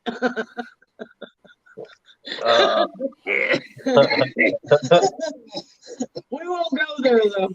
Okay. Joy was not always a good girl. Oh, we couldn't tell that. So yeah. Oh, Jesus. Hey Buck, how you doing? Hey, Buck, she hadn't changed, I tell you. I haven't. No, it's too late. Yeah. I tried to train her better, but it didn't work. Train me? I'll show you train me. You don't train a redhead nothing. Not but once. Well, I did teach her how to tie a polymer knot finally. He did, yes. He did teach me the polymer knot. And she uses it all the time now. Everybody kept saying, it's so easy. And I'm like, I cannot do it. So I sat at the table and I showed her with yeah. a heavy piece of string. I said, here's what you do. She took her about 3 tries to do it. Once she got it down, Yeah. it's easy. Now I got the polymer knot, y'all. It's a good overall knot. It is. I like it. Hey, Grits Hi, and Glamour. Good to see Hey, you. Grits and Glamour, good to see you, buddy.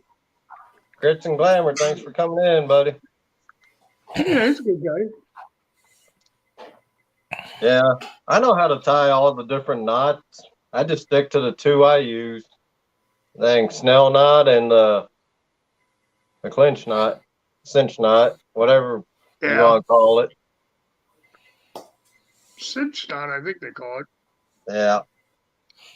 Yeah, I've never been real familiar with that one, but I need to learn it.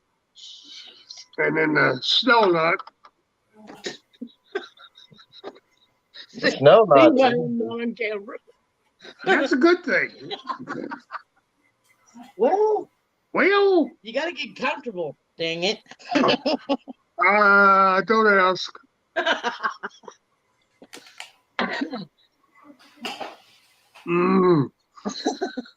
That's better.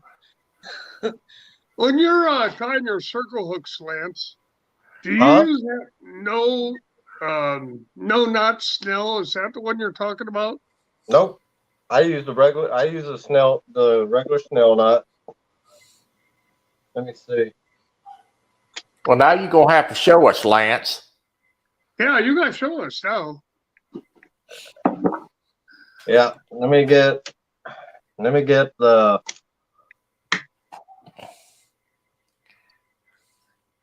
hook here. I can retie this one. Oh yeah, that's right. You're out of swivels and everything right now, aren't you? Yeah, well, I got a bunch of hooks. I'm just out of the swivels. I gotcha. Yeah, let me get this cleared up, cut off, and then because I'm gonna use my 9/0 hook, so it's easier to see when I go on solo. There you go. Your alligator hook.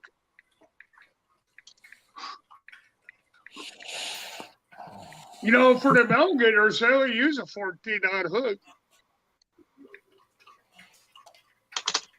When I used to play around down in Texas with them, I bought the biggest treble hook I could get my hands on, Yeah. and I'd throw it on my ugly stick, and I'd go and look for gators. Oh, you got them here. I would throw over and throw past them. I'd cast past them and just wait, because when they seen you, they go underwater. So I'd reel real slow, and then I would feel like a log, and I would just set the hook, and just have fun. That always bust the line. Huh? Did you eat them? No, I just played around with them. Oh, you ain't no fun. I'd bring them around. I'd bring them back up to the top, let them do their little death row and all that. All right. Yeah, I'm gonna tell you, closest thing I'm gonna get to a gator is watching swamp people. Yeah. No, I'm not going after a 14-foot alligator. Ain't no way. As far as that goes. Oh, why not? All y'all. Well, we got them here in Lake Fork, and I'm waiting to see what they're gonna have to open a season on them, and it might be on a real limited tag thing. But if they do, I'm gonna get a tag for one. No, you're not. I am too. You are not gonna. I'm going gator. I'm gonna be swamp man. Because I ain't gonna shoot him. No, I ain't doing it. You gotta shoot him. All right, I'm gonna go on solo. Okay. Okay. We want to see this. I do. Yes, sir. That's a 9/0 Charlie Brown circle hook. Okay. Octopus circle hook. What I do, go through the front of the eye. Uh-huh. I come down. I bring out about 8 inches of make my tag in about 8 inches long. Then see that I make a loop along the bottom, along the shank, make a loop at the bottom. Then you just hold it there. And then what I do, I wrap. I go about 8, 9 times, sometimes 10. If I'm not paying attention, one time I did about 15. But you just wrap and wrap. But just to show, wrap it like that, get your tag in, you go back through the loop here, pull that tag in out like that, hold the bottom, pull your main line. Okay. Well, you make it look easy. Yeah, you do. I'm gonna have to try that one tomorrow. I can do that one. That is awesome. I've been tying this knot since I was 8. Really? That's how I make it look easy. Wow. Well, you did make it look easy. You did. That was awesome. I could do that. Well, I got to tell you, I'm glad you showed that, because I think I could hold that hook with them hemostats like I do when I tie those jigs. I believe I can do that. Yes, sir. Yeah, Troy. Yeah. Hemostats would work good to do that. Roach clips. No, not roach. Jeez, shut up. Yeah, Lance when he was smiling. Oh, wait a minute. Never heard of it. Yeah, those semen stats, I got those for just so getting hooks on a fish and get them buried a little too deep. But if I'm not going to keep the fish, I just cut the line, throw the whole thing in the water. And then like my leaders and stuff, I make my leaders. I vary the length of my leaders. For catfish, I go anywhere from 12 inches to 3 foot. I got you. 3 foot? Yeah, 3 foot long. Leader. That's a big leader. And then for my salmon fishing, I go anywhere from 4 foot to 6 foot. Yeah. Well, What that's size because line is that? This one here, Yeah. 30-pound test whisker seeker. You sure enough can see it. Yeah. And the fish they don't shy away from that heavy line, huh? No. Not the Not in that- catfish. not in that water. Oh, No. Lake Michigan's not that dirty of water. It's not dirty, but it's deep. Oh, yeah. Yeah, that's the difference. Well, it depends where you are in Lake Michigan, if the water's dirty or not. Like the river, like where we're at, the river's it's just because the bottom, it's all muddy bottom. So, it gives it that muddy look, I got you. that brown look, but it's actually clear water. Yeah. I've been fishing crappies with bright yellow line for 10 years now. It don't bother them fish. No, it don't. No. Anybody that says you need clear line for panfish or anything, no. Good thing he wasn't looking. Because that's my slime line. I got 6-pound test slime line I use on all my pan fishing rods. Yeah. And I catch I fish understand, right. see. I got yellow line and a red hook snap that I use. And fish don't even know it's even there. Yeah. Well, Scott got some red hooks because somebody told him that they worked here on Lake Fork with the crappie. They work red everywhere. hook? Yeah. Yeah. He got some the other day. I found him in the cart as we got to the checkout. I'm taking stuff out of the cart and I'm like, well, how'd these get in here? And he said, I don't know. They jumped in They that car. jumped in the cart. I'm like, I mean, I use circle hooks mainly now, but I've always used circle hooks all my life. Saltwater fishing, that's what we use. Yeah. Right. And people that say you can't set a circle hook, man, they better do their research because I've set circle hooks all my life. Buck Williams wants to know, Lance, do you do better with clear line for trout? Don't know because I never used it. Oh. Hey, Buck. I've always used colored line, Buck. I use fluorocarbon for a leader for trout. And they're again, like Lance was saying, about 3 foot long. Because trout are they're sight sensitive. I've never had problem with the colored line for salmon or trout.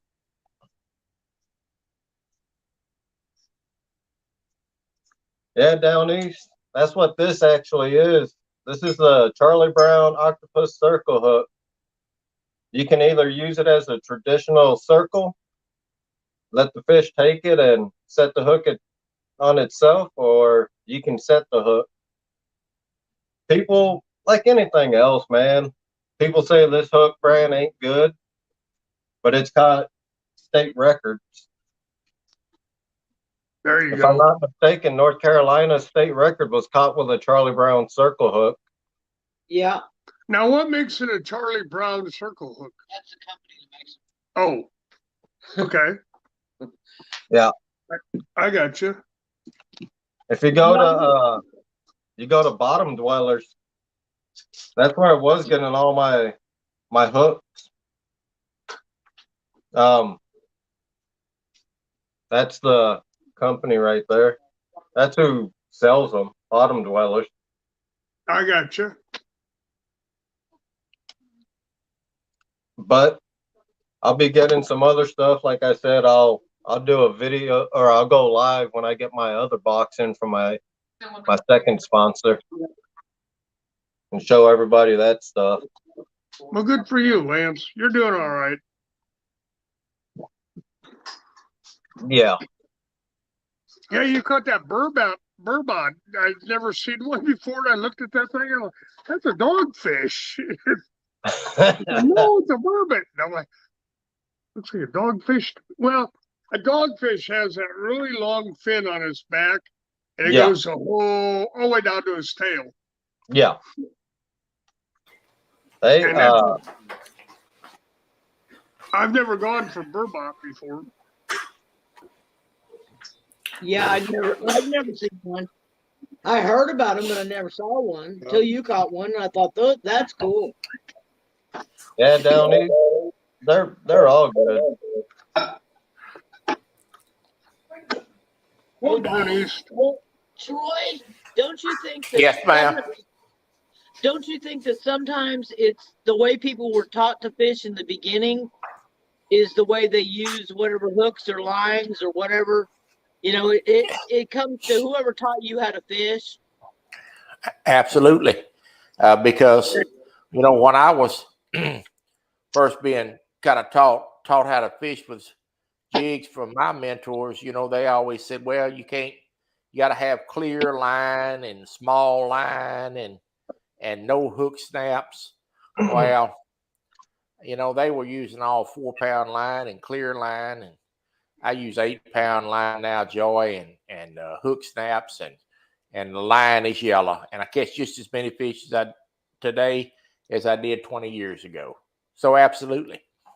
Yeah, that's the way I am. You know, it's like me and Scott when we first started fishing together.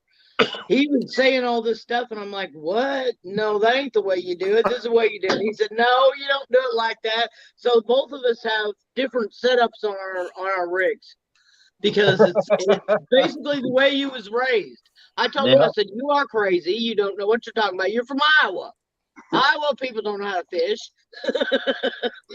They are very good. They taste very good. But he did. I did learn a lot of stuff. She's incorporated some of my ideas into the way she fishes. And you got to admit, some of mine are pretty good too. Yes, they are. But since she started tying the knots the way I do and what have you, and fishing the way I do, she outfishes me though. You know, all these, you got the Kentucky rig and all this, the 3-way rig. Yeah. I've been using all that all my life in Hawaii, man, but we never called it a Kentucky rig or whatever. It's just a 3-way rig. I've never called them any of that. I just put it on there and throw it out there. That's my rig. It's got 2 hooks, a 2-hook rig. Yeah. Well, I think a lot of it has to do with the fact if you're around active fish and you're fishing the right stuff, you're going to get bit. You know, when I go fishing, I want to fish with the color of a jig for 20 minutes. If I do not get bit, that jig goes back in the tackle box. You know, you got to show me the money. You know, so and then I'm going to keep changing until I find something they're going to bite on. Yeah, you got to match the color of the jig if that's what you're using jigs. You got to match the color for the water. Or for the time of year. Or yeah, time of year is another big factor. And there's a whole lot of things that go into it. So you just start changing jigs around until you find the one that they want, and then you stay with that style. Now, later on, go ahead, Troy. I may run through 10, 12 jigs before I find the one that they're going to bite. Yeah. You know, so. You know, I've tried jigs I've never really had too much luck with them. I throw on a bobber and just an old trusty dusty earthworm, man, and next thing I know, I'm pulling fish left and right. There you go. Sometimes that's all it takes. Yeah, see, Lance, I use a bobber. I do. I taught her how to use a slip float that she had never used before. Yeah. But now she doesn't have 5 foot of line at the end of her pole. You know, now she's got a foot of line at the end of her pole, and she can control her casts better. Yeah. I use a flip rig. Yeah. Yep. I like the slip bobbers. I do too. Yep. I like them now, but I'd never used one until Scott showed me how to use it, and I went, well, okay, that's different. I rigged her up with one, and she was catching catfish on a slip bobber. Now I like it. Yeah. I do. What's this snap hook thing that you were talking about, Troy? Oh, it's it's just all it is just it's a little old, it's not a swivel. It doesn't have a bearing in it like a swivel. It's just like a little snap, and all you do is you just open the snap, you put your lure on it, you close the snap, and that keeps me from having to tie. When I'm fishing tied jigs, I don't want to change. I don't have to retie every 30 minutes. Me too. Trying to run. Yeah. I don't want to run through, 10, 12 jigs and have to retie. I just open up the snap, take the jig off, put another one on, and close the snap. I think you were talking about it. Somebody in one of the chats was talking about last night, and I've seen them on YouTube once or twice, but I've never seen one before. Now they're like, well, this works pretty good this way. That way you don't have to retie every time. Yeah, you can look them up on anywhere it's got them. I get mine from Bass Pro Shops when I go. I usually go down through the aisle and buy all they got. And they're just the number one. All they are is a number one lure snap. That's the size I use, number one. Lure snap. Number one? Yep. Yeah, somebody was saying something about it last night that I don't remember what they were talking about, but they said something about their bait. It doesn't get old. It doesn't hold the same pattern with that type of snap on it. So their bait is more free flowing in the water.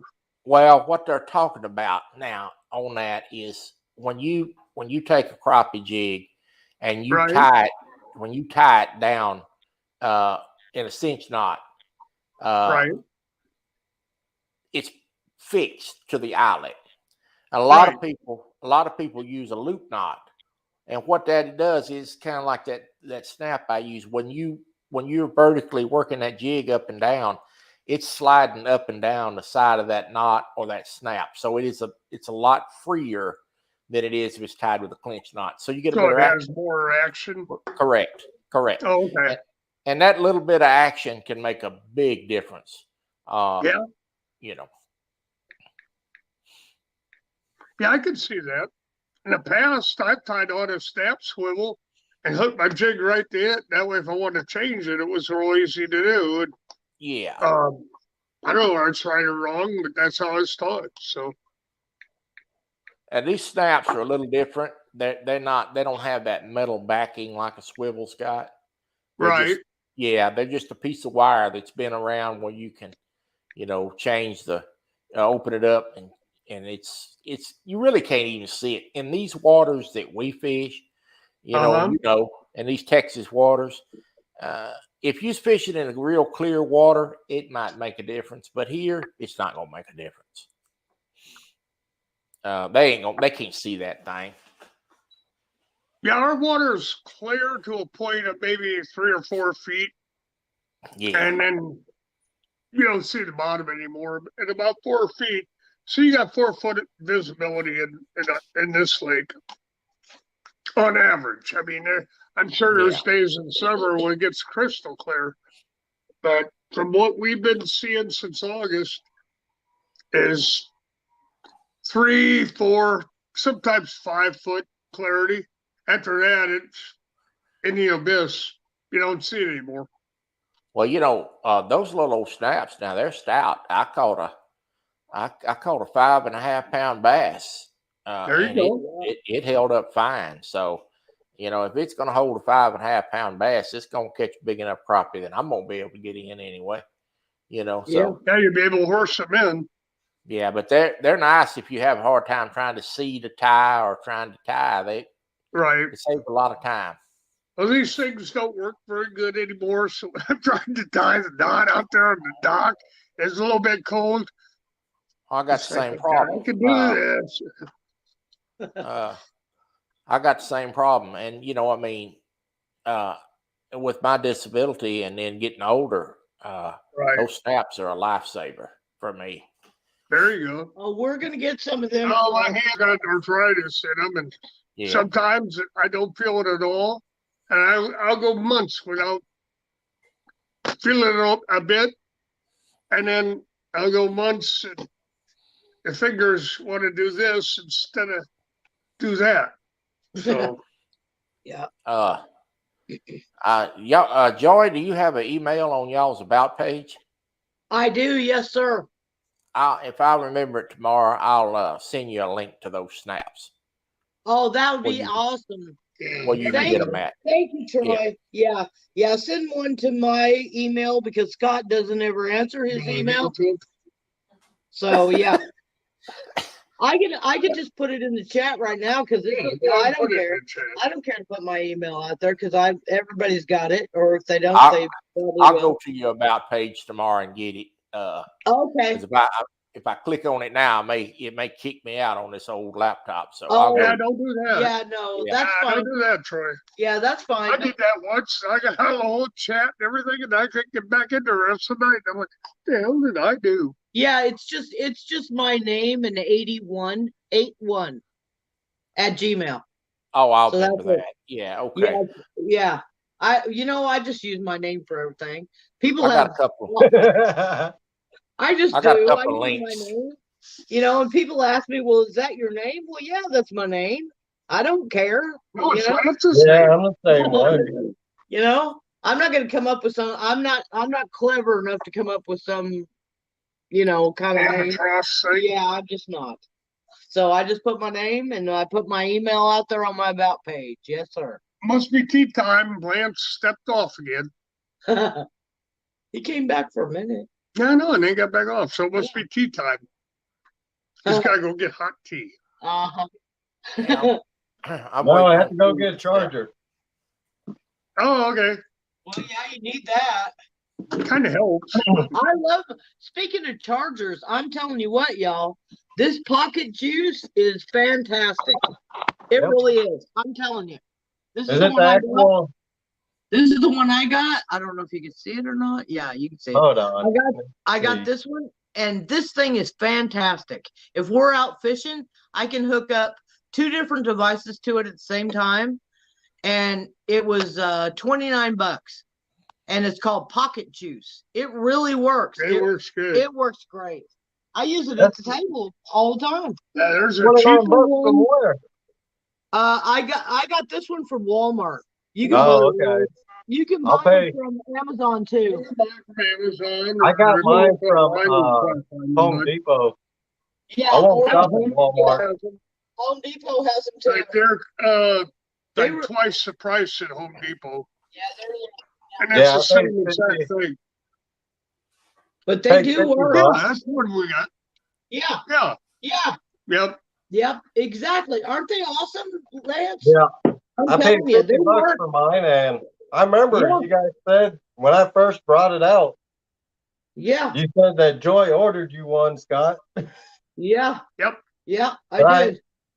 I won't shop at Walmart, so I'll pay the $50. Yeah. You were the one that told us about them, and that's when we started researching them. Yeah. And if you go to Walmart, I don't like Walmart. Believe me, I'm not trying to endorse their products, but they have one for $19, and that's a really cheap one. Then they have the one that we bought last fall for $29, and then they got a really expensive one where you can probably run your computer or your coffee pot off of. And Yeah, that I was do. 79. I like this pocket juice. Oh, I do Yeah. too. I love it because I I can plan actually on getting at least 1 or 2 more. yeah, I can at There you least go. I can put it in my shirt pocket, and Yeah. I love that, or my coat pocket, and It helps hold the charge on a cell phone. yeah, So if you were getting 2 hours on your cell phone, you could triple that time. You yeah, know, Pocket. when I didn't have my light, even with my light, I couldn't go live for a long time while I was out fishing. Right. That's when I found with this pocket juice. If you notice, my lives got longer as I was fishing. I can yeah, go 7, 8 hours yeah, longer actually, but yeah, 7 or 8 hours on the pocket juice, Yeah, that's yeah, pretty good. yeah. I use it all the and time. that's only like a quarter of the battery only is used at that time. Right. There you go. I do. I I don't like. see- Yeah, Joy uses it all the time. I do. Our chargers are kind of weird around here. Mine fits mine, and sometimes they'll fit hers. So I just got her that. I said, here, just hook the battery juice thing up to your phone, and that's how she charges her phone now. Well, because when we do our lives when we're fishing, All right, usually- Sandy, have a good day. Good night, Enjoy your Sandy. life. Night, Sandy. Love you a lot, honey. I really do, and I will look that up tomorrow. I promise. The thing about it is we go live if we're fishing. We go live on my channel because I can do YouTube live, Yeah. and It so makes all different. yeah, it is weird. I can't call any panels up, but it's easier to use when you're out where we fish Uh than StreamYard for whatever reason it is. huh. So that's why we got the pocket juice so that we could use my live from YouTube.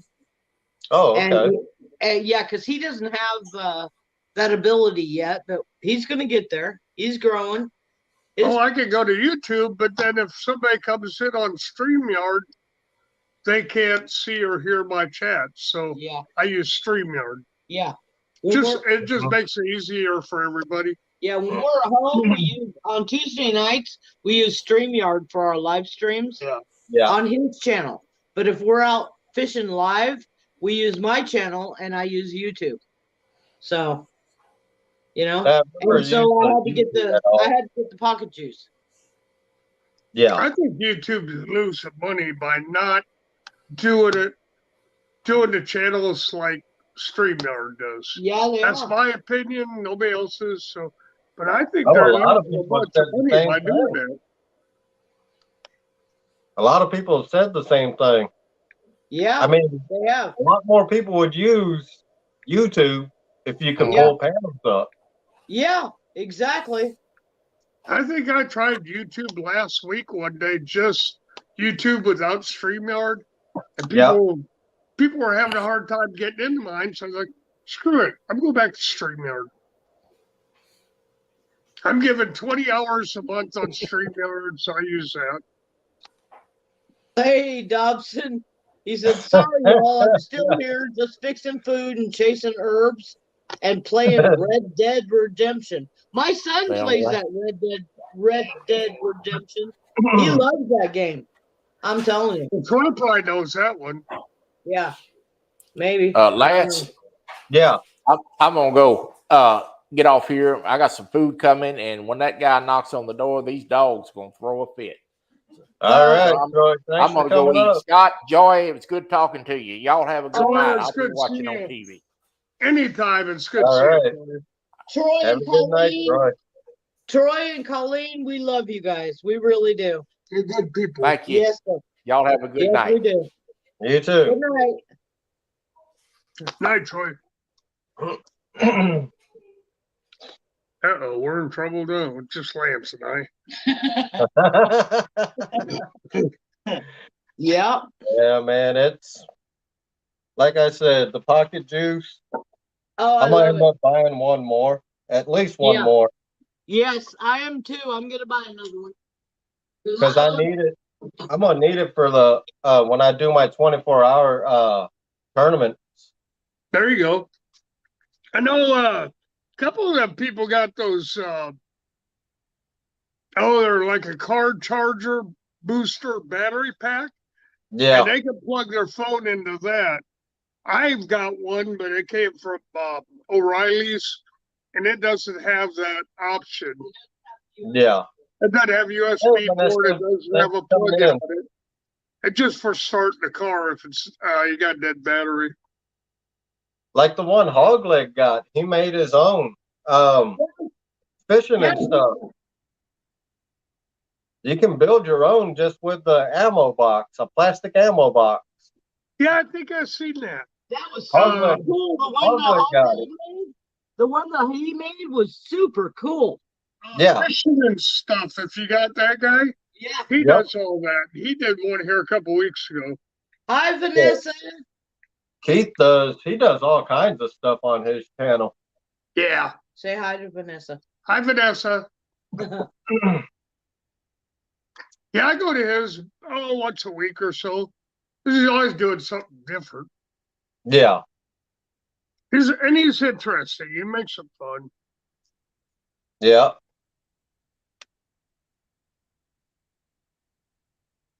Who turned me? I think it was Rusting turned me on, or no, it was Mike's Fishing Home that turned me on to that guy. Yeah, it was Mike's. Fishing and stuff?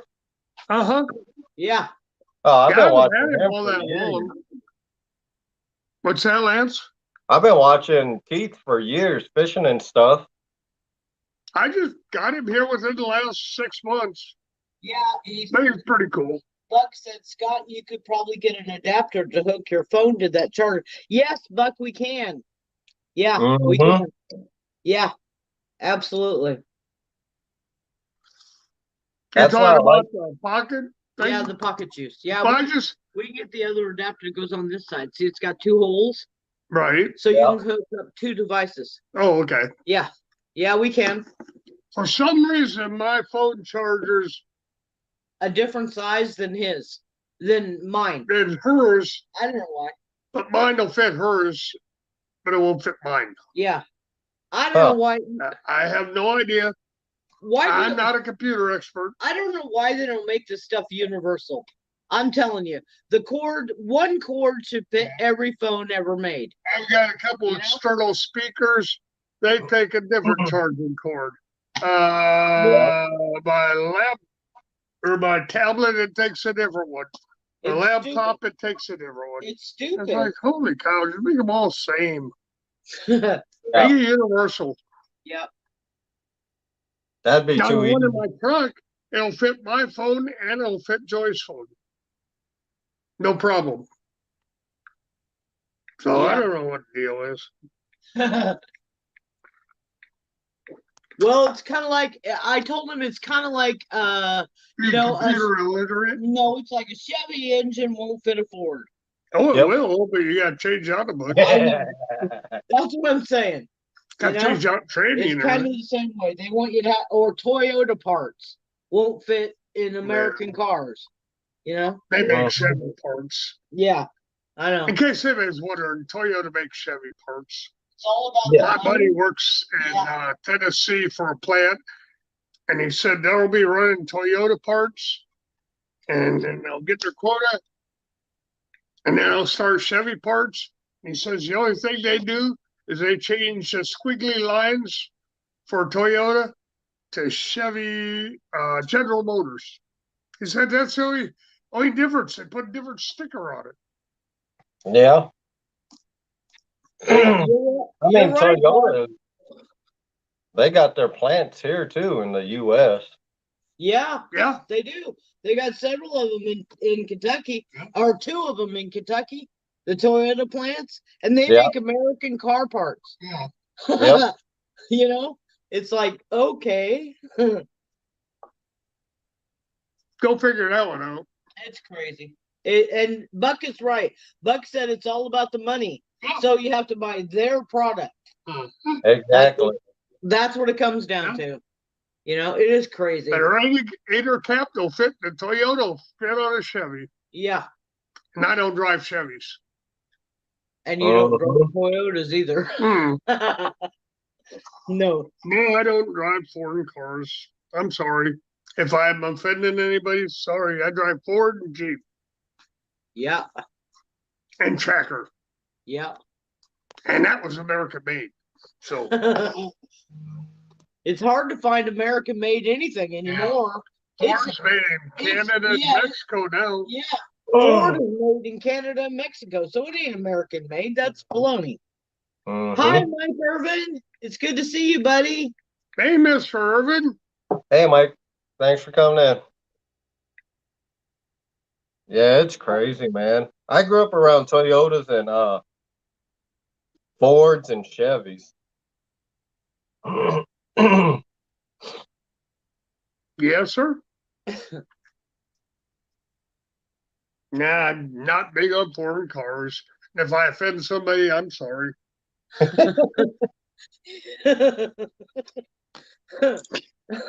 He's an old ass hillbilly and Marine. He's a Marine, okay?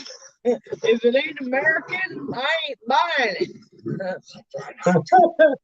There's some things you can't buy American. Yeah. Like coffee pots. There's know. not an American company that puts out a coffee pot. It's true. We looked it up. We tried to find an American-made coffee pot, and do you know they don't exist? Hey, there's not a company one in America that still makes a darn coffee pot. Yeah, that still makes coffee pots. Not one company in America. It doesn't like the one that I put on the stove, so I hate that. That's American made. I hate that one. I can tell you the coffee filters, the regular coffee filters, right? They're made right about 5 minutes from us. There you go. I used to work over there. Well, at least you get part of the stuff from America. Yeah. Buck said even Hershey chocolate comes from Mexico now. It does. I heard that. Yeah, even Hershey chocolate comes from Mexico. That's crazy. That is crazy. You know, it is completely crazy. Mo Barrett said, go to the store, buy a U.S. flag, says made in China. Yeah. It does. How you doing, Mo? Like that. Yeah. So we had to go to a company. It's veterans zone, veterans make them. That's where we had to go get flags, so we get flag made in America. Yeah. Go figure that one out. Go to veterans.com though. They have flag U.S. flags made in America. Hats, shirts, anything you want. But they have American flags made by U.S. veterans. Yes, they do. It's called veterans.com. And we buy a lot of stuff from them. We do. You need to change your hat.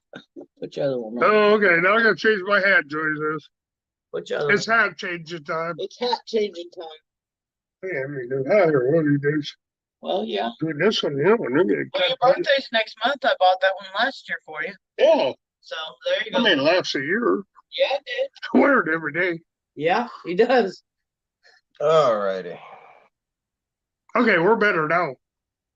I got a new person up here. Yeah. Oh boy. Was you guys in here when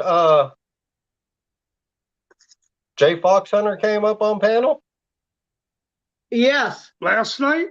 Yeah. Yeah, we were in there. Oh, okay. Yeah. Yeah, I talked to Jay Fox for a little while. He's a pretty good guy. He said that was the first time he's ever been on anybody's panel. Oh Which was boy. pretty cool. Well, that was cool. That is way cool. You know, a lot of times I'm not going to get negative. I'm just going to say that sometimes us four, no more. You know, the clickety click people, they don't bring new people up. So somebody like Jay Fox doesn't get a chance. But Lance, you are the coolest guy because you don't care who you are. You just let people be who they are. And that's amazing. Yeah. That's amazing. Lance is down to earth. I don't care who you are. Yeah, exactly. Lance is one of the people who are down to earth. Yep. And there's more than just Lance. I'm not saying Lance is the only guy, but yeah. Lance will let you be who you are. Well, it's like Mike's fishing home. You know, Mike's he has that free for all Friday, and he invites anybody up there that wants to talk about their channel, and that is cool. We had like 8 people last Friday. Yeah, last Friday was crazy. Mike's. He's a good guy. Oh, okay, Valerie. The Bun Speed Brew is made in Creston, Iowa. And on the bun, I know where Creston is. Yeah. Awesome, Valerie. I'll look that up next time we need a coffee pot. I swear I'm going to buy one there. Yeah. Because I am sick of Chinese crap. I fish there by Creston, Iowa, Valerie. Yeah. There's a rock quarry, if I remember right. Yeah. Had good times there. Had to pay the old guy a quarter to get in. But you had to sit there and listen to him for a half hour yammering. Buck said, Scott, one of my very favorite words from Vietnam vet. Fubar. Oh, yeah. Oh, yeah. We are very Fubar stuff going on. Yeah. We are very familiar with Fubar, but yeah, we are. I just try not to use it on here because people might be offended by it. Yeah. But I don't care. You know, it's like anymore. I'm too old to care. It's like no, I do care. I can't say that. I do care about my people. Yeah, you do. It's like our fire above our fireplace. We have a wooden flag that was made by a vet for us from New Hampshire, and nice. Yeah, and it's got the Marine Corps emblem on it. And one lady told me, "Well, that's a hateful American flag." And I said, "Excuse me, Karen? I don't know who you're talking to, but no, ma'am, there's nothing hateful about that flag." Here, Joey, take this and what? Show the flag. What? Just take the whole stand. Don't take it out of there. Hang on a second. We'll show it to you. Nope, she got turned all the lights on. Let's see and in the air conditioner. But yeah, his name is David Klein. I've got him on my channel in my opening. If anybody ever watches my introduction, yeah, he's on there, and there's still other vets that passed, committed suicide. So we're not going there, baby. Okay, not tonight. Okay, that's Addie. That's our dog. She's a moose. Here we go. That's the flag, guys. Can you see it? Hold on, let me put you on solo layout. Yep. Looks like a nice flag to me. Oh man, I'm telling you, he does fantastic work. He really does. And he'll put any logo of the military you want on it, or just make the flag itself without a military logo. But you know, that's handmade. Yeah. And the thing about but the thing about our living room is we have posted all of Scott's marine stuff, you know? Yeah. And we're proud of that fact. And some people don't like it, and I really don't care. You know, yeah. I just don't care. But I mean, you know, I'm proud of him for what he did. I really am. You know? Mm-hmm. But that's some of the stuff we have in our living room. And then his dad's side, you know, we have his dad's flag. And we're pretty proud of him too. And my dad, you know, my dad was a E7 Marine drill sergeant for 25 years. Wow. So, you know, so I'm a military brat. People say, where are you from? And I say, the United States military. Pretty much. I mean, we lived in Germany. Yeah. And, we lived in Germany and Panama and a couple other places, you know, that aren't sanctioned, so we don't talk about them. But my father was, you know, he was an amazing man. He really was. But he was a hard ass, you know? Yep. It was yes, sir, and no, sir, and he didn't take no crap off anybody. Yeah, I went all the way around the world. Yeah. And Lance, I was in Hawaii, and hey, that was Hey, Krill, 79. coming in. 79? Uh-huh. What was I doing in 79? Oh, nothing, because I wasn't born yet. Oh, God, don't show your age. Yeah. If you showed your age, then it really shows mine.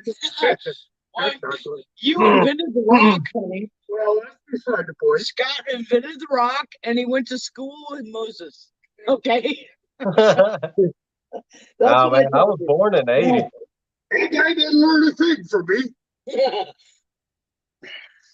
Oh, My that's dad- cool, Valerie. She said her son makes wooden American flags. Way cool. That is cool. Yeah, that is really cool, Valerie. Yeah, we love That's ours. awesome, Valerie. You know, Joyce says I went to school with Moses. Well, we had one of them ITT tests. I put on mine. I don't know the answer. Moses says, I don't either.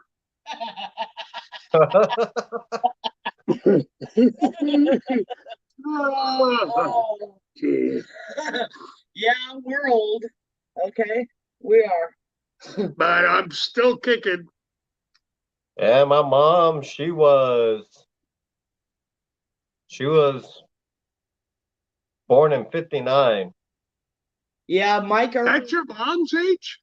Yeah, she was born in 1959. Yes, Oh my. he's our son, honey. Well, welcome to the channel, son. Yeah, she was born in 59. She Now I'm really old. Buck Williams said, Scott, I was lucky. I graduated in 78 and didn't have to go. Mike Irvin said 1956 he was born in. Don R says he was born in 1952. Yeah, he's up there. You were born Yeah, in my 59? mom was born. My mom was born just a few weeks after Hawaii became a state. I was born, and don't anybody say what date the date is. I was born the day Hawaii became a state. Lance knows now.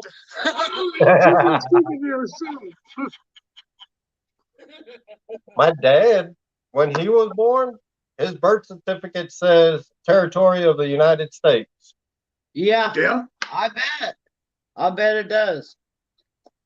Sure, Dad, I'm thinking it was a few years older than your mom. He was 15 years older. Oh, wow. Yep. Yeah.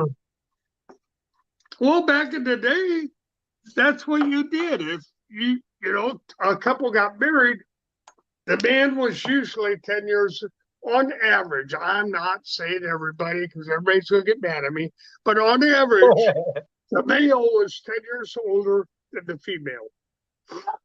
On average. Yeah, usually. Now I'm it's, 7 I'm now 7 no years matter where younger she's than older or you're older. I'm 7 years younger than Audra is. Audra who? My girlfriend. Oh, your girlfriend? Yeah. That's a good comparison right there. That'll work. It's like my daughter turned 43 and I was 17 when she was born. So y'all can do the math. Never mind, we ain't got to go there. Y'all can do the math. I was 17. We aren't doing riddles tonight. I was 17 when she was born and she just turned 43. My daughter. You know, no wonder you was a wild child. You was a military brat. Exactly. Oh, you know what? I have to tell you, we were in Germany and me and my girlfriend, we decided to go into town because in Germany, they don't have a drinking age. No. So anybody can drink. Right. No matter how old you are, right? Yep. So we went into town and we were partying and stuff, and we went back to the base. Well, they had closed the base down at 10 p.m. German time, right? Yeah. So we were like, we're two stupid girls, and we're like, well, we'll just climb over the fence. So we tried to climb. So we tried to climb over the fence, and we finally landed on the other side. And all of a sudden, all these MPs show up, big bright lights, right? And this guy's like, "Put your hands up!" And I was like, "Oh God, they're gonna shoot us!" Right? And he said, "What are you girls doing?" He said, "Well, the gate was closed and we couldn't get in." And he said, "Because it's after curfew." And we were like, "Well, we just want to go home." And he said, "You thought you could sneak onto a United States Army base?" He said, "That's never going to happen, you know?" And we were like, "Uh-oh." And he said, "Well, we'll have to take you home." And I went, "Oh, no, just shoot me. Just shoot me. Because my dad's going to be really mad, okay?" So the MPs took us home to our house. And my dad was just like, "Just get in the house. Just get in the house." I knew I was in big trouble, buddy. Oh, man. But yeah, we thought we could sneak onto a United States military base. Okay, that's how stupid we were. You try that on a Marine base and you'll be shot. Yeah, they had guns drawn and everything, and they had the lights flashing on us, and we were like, we're gonna die. They're gonna shoot us. Wow, Buck Williams. Funny you bring that up. I actually met Ted Nugent in Texas. Really? Yeah. I met him in Colorado twice. This old man, the town I lived in, this old man, he worked on my bow because I was a big bow hunter in Texas. I walk in, talk to him. I see a guy sitting off in the corner on the stool at the end of the counter up against the wall. I'm not paying attention to him. I see him. And I talked to the old man because we were friends, telling him what I wanted. He goes, okay. I went to pay him. I didn't have my wallet. I walked back out to the truck. And my mom and dad was with me. I said, I need my wallet. I said, but there's somebody in there. I think it's somebody famous. I went in, paid my stuff. I looked over at the guy. I said, you Ted Nugent? He goes, the last I looked at my driver's license, I was. And he slid his license up to me. I was like, dang, man. Because he would take that old man. Him and the old man were friends. Real good friends. He would bring him up to his property, to his land, and they would hunt. They would deer hunt and all that. Ted's a pretty good guy. Yeah, I met Dolly Parton, talked to her for about 2.5 hours one night in Las Vegas. Pretty neat lady. I met Jerry Garcia one night. That was awesome. That was pretty awesome. We won't go there. He's a good guy. He's a hard dog, but he's still a good guy. Yeah, he was. He was a good Met guy. Sam Kennison. Most people don't know him. He sang Wild Thing. He knows who he is. Mm-hmm. He sang Wild Thing. Yeah. And a few others. Okay. Yeah. Hey, Dink over Stink. Thanks for coming in, buddy. Hi, Dink. Hey, Dink over Stink. What are you doing?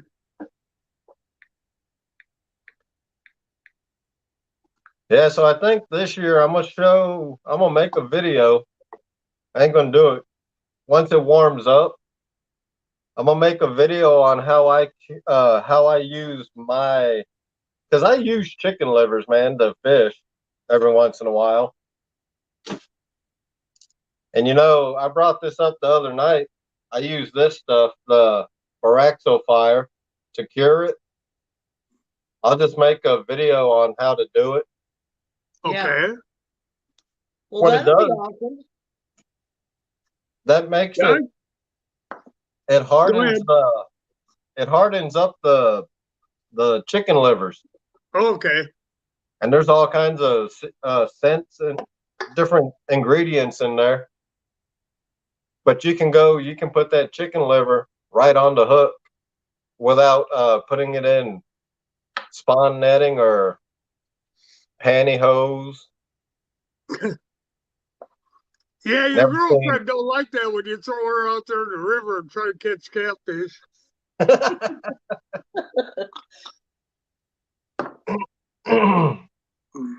Yeah, I could never. I've used chicken liver before, but I'd loop the hook and loop the hook and loop. Yeah, screw it. Throw it out there and hope it stayed on. Yeah.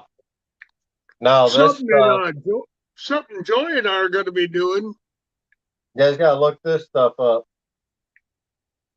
Oh, that looks like like moonshine. You use it for salmon eggs and stuff for curing salmon eggs. All it is a powder.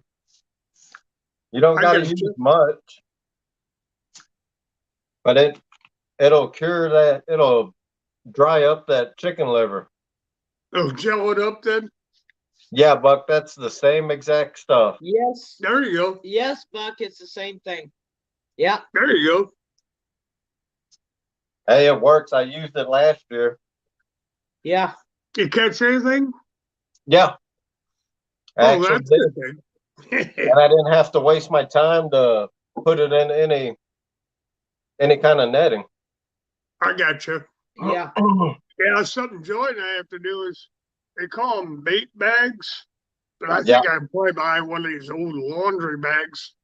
We got 3 or 4 catfish cut up there, and we got a big frozen chunk of It's called stuff. It's called a chum bag. Yeah. But I think we'd probably go to the grocery store and buy one of them laundry bags, so we'll do the same thing. And yeah, what, 3? We got 3 bags of it, you know, so I figure, well, when we get out there again, water comes back a little bit, or we get out on a boat, then hang that thing over the side. I got to throw a rock. Excuse me. If I got to throw a rock in it to weigh it down a little bit so it goes down farther, hey, no big deal. Yep. No, I've never bow fished for any carp or anything. Right. They do got a bow fishing season up here. Yeah. I might look into. I don't know yet. Mo Bear it's fun. Mo Bear asked Lance if he'd ever bow fished for carp and such.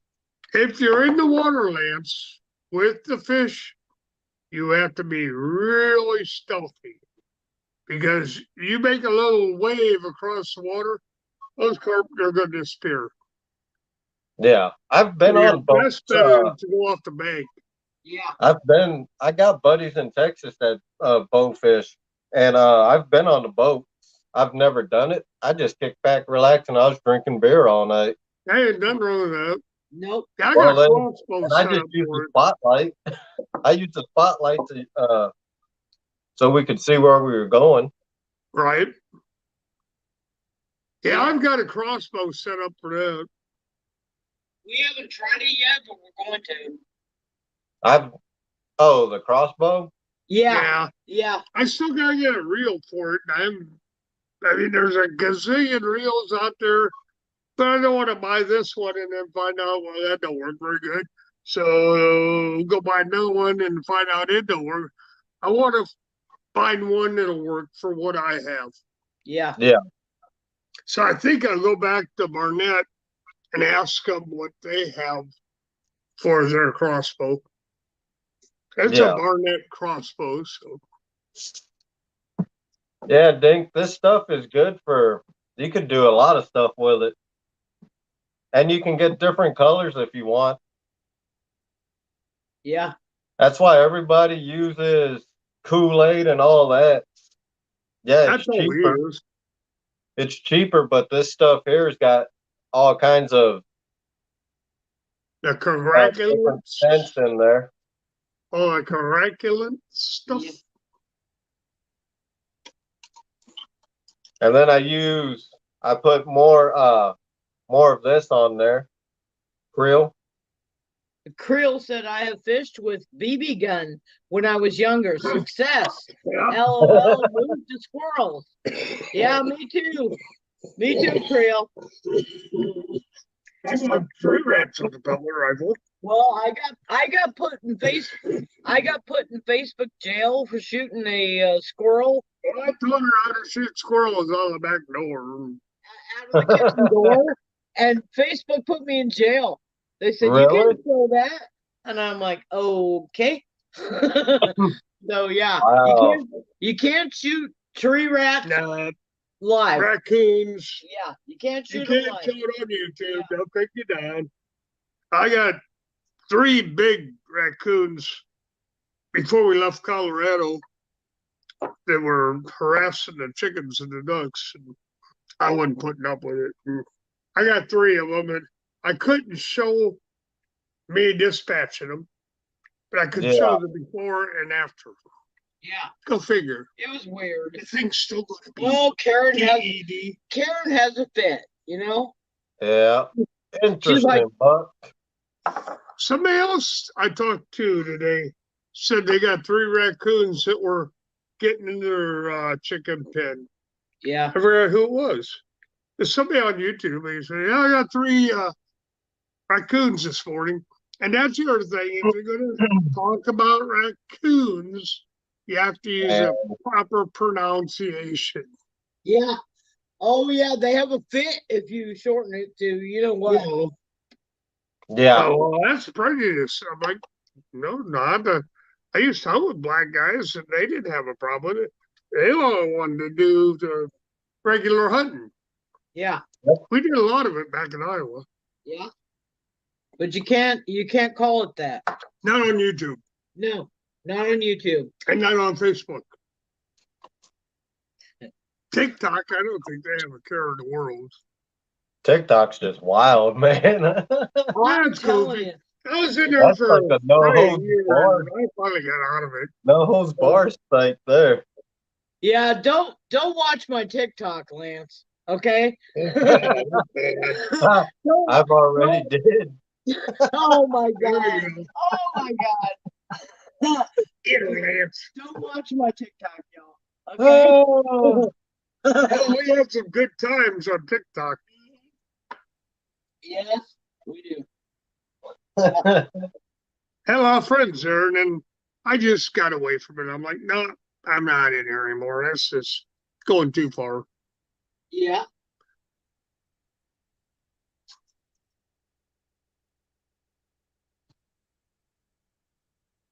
I had a lot of good friends though that Yeah. one played the piano, and she was just amazing. Yeah. Creole Fishing said he used to shoot rabbits out my back door and had to hide it from my kids. They questioned me, was like, no, I missed. They enjoyed supper that night though. Yeah. We used to tell my sister, my little sister, we used to tell her that squirrel was baby chicken, and she loved it. She goes, I won't eat it.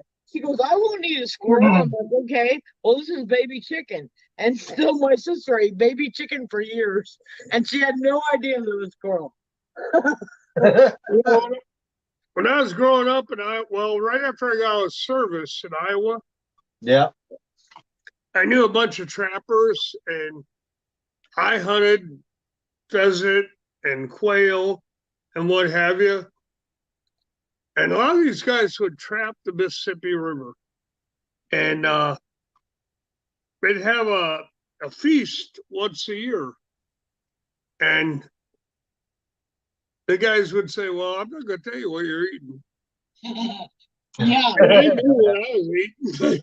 They wouldn't tell anybody because they knew darn well if you told them what you were eating, you'd probably get sick on it. And we ate muskrat, we ate possum. Well, I didn't care for the possum. That's a taste that you don't ever get used to.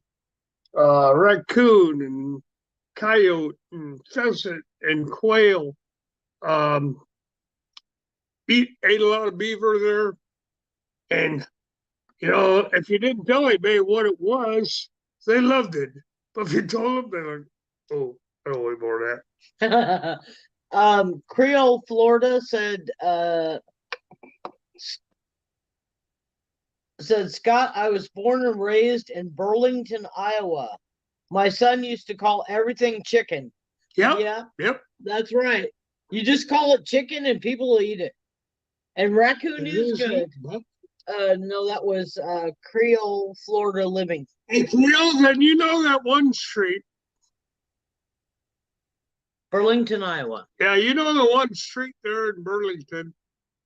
It was open 24/7. Well, it was open at night. I've been there a few times. And I did a lot of fishing down there in Burlington. Had a lot of friends in Burlington. But you know what street I'm talking about. I don't know if it's still there or not, but it might be. Did it have a red light? Well, let's just say the whole time, or that whole street was red. Yeah. I don't know if the other, He knows what I'm talking about. Creole does. the other people probably don't know what red light streets are. Oh, I think they do. He's going to get tea, guys. Don't worry, he'll be back. Yeah. This is his tea time. No. I don't want to put the teapot in the garage, but Man, this thing going crazy tonight. It is. It is going crazy. well, you left it. I had to talk to him. Oh, you don't know what we talked about. Oh, This yeah, thing. Florida, Creole, Florida Living lives in Florida now. Well, I guess with a name like Creole, Florida Living, that's probably true.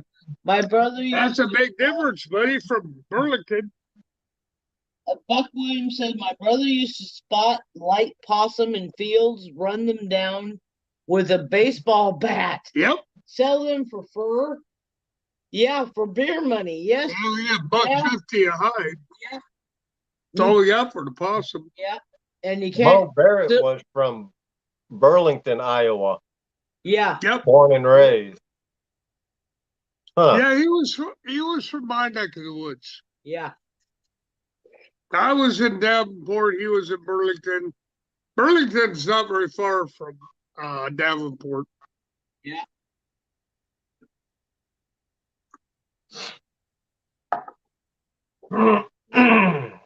That's way cool, Creole.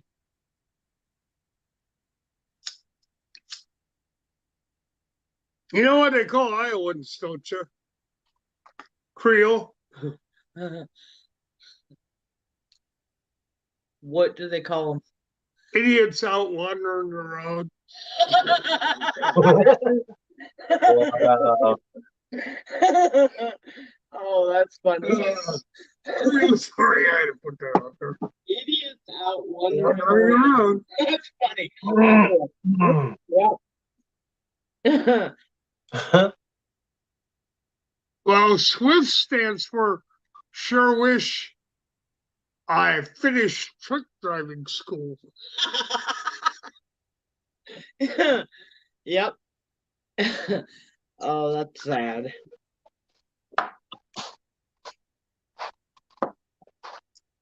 That's just Yeah, I keep trying to figure out if I'm related to that German company, but so far I haven't had any luck. I am German, but I guess I'm not related to them. Will Barrett said he's 75 miles from Davenport. Oh, there you go. Let's see, 75 miles, that's going to put you in, not Durant, that would put you in Monona? Would that put you in Monona, Iowa, or are you south?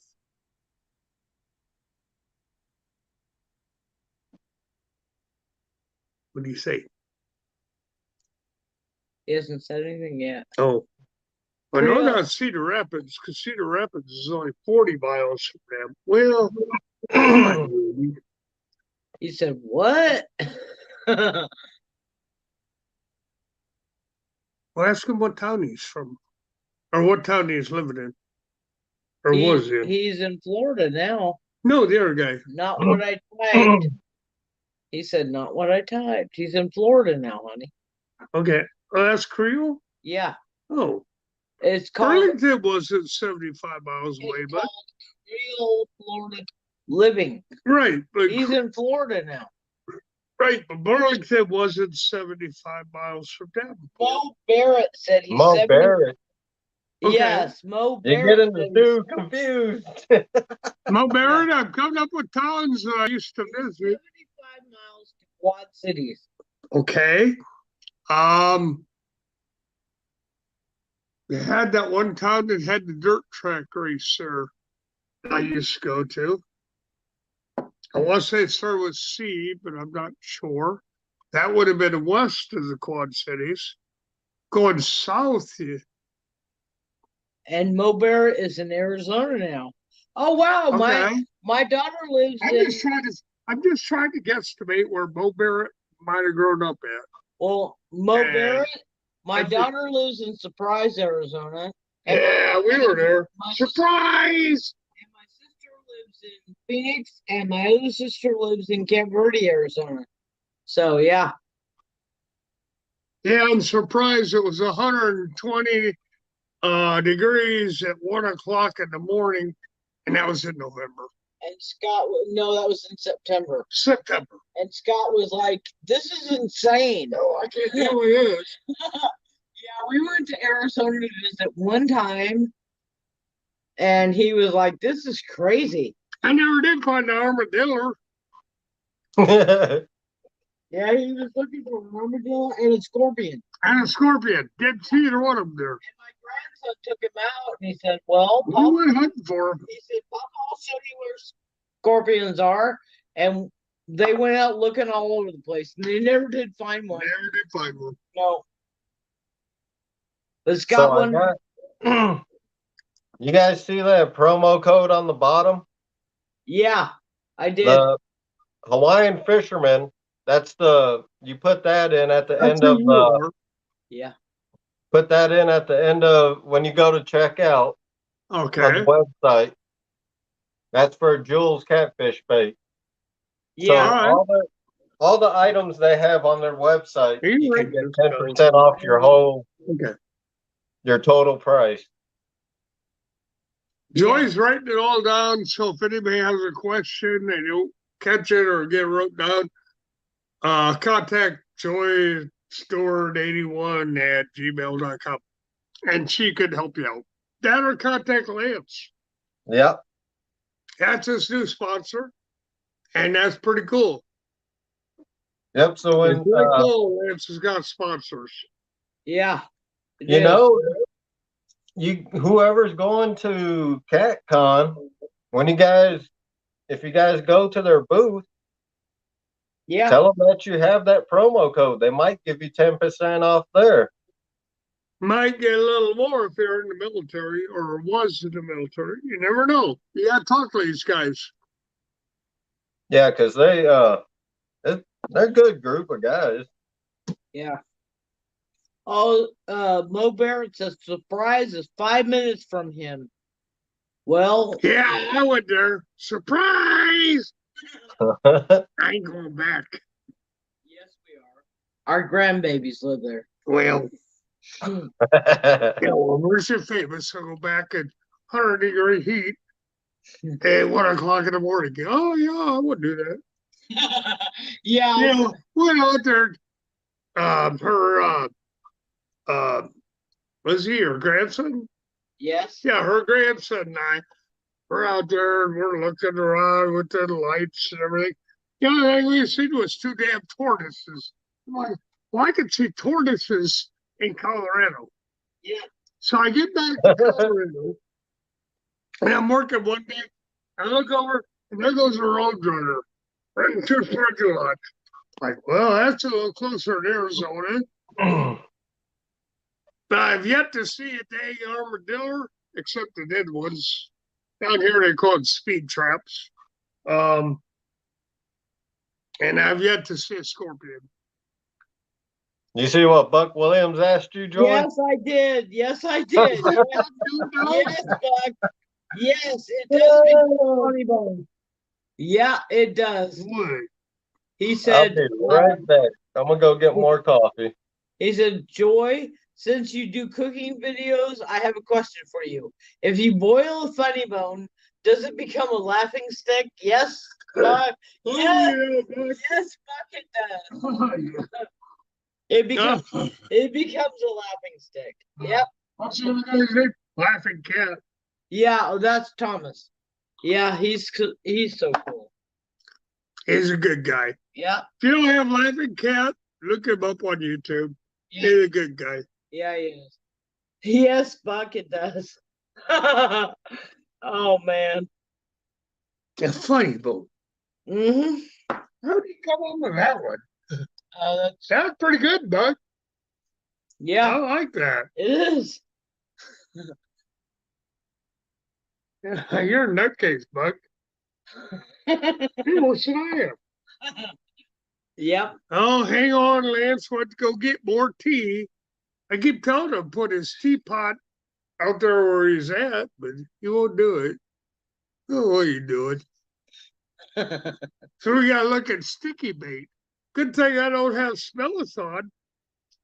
Yeah. Ah. Yeah. Oh, I had a couple of trapping lures that I'm going to try this year on catfish.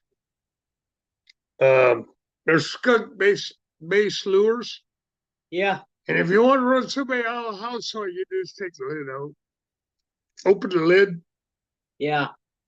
You got that predator bait that's oh man. That's at Hellfire. Yeah.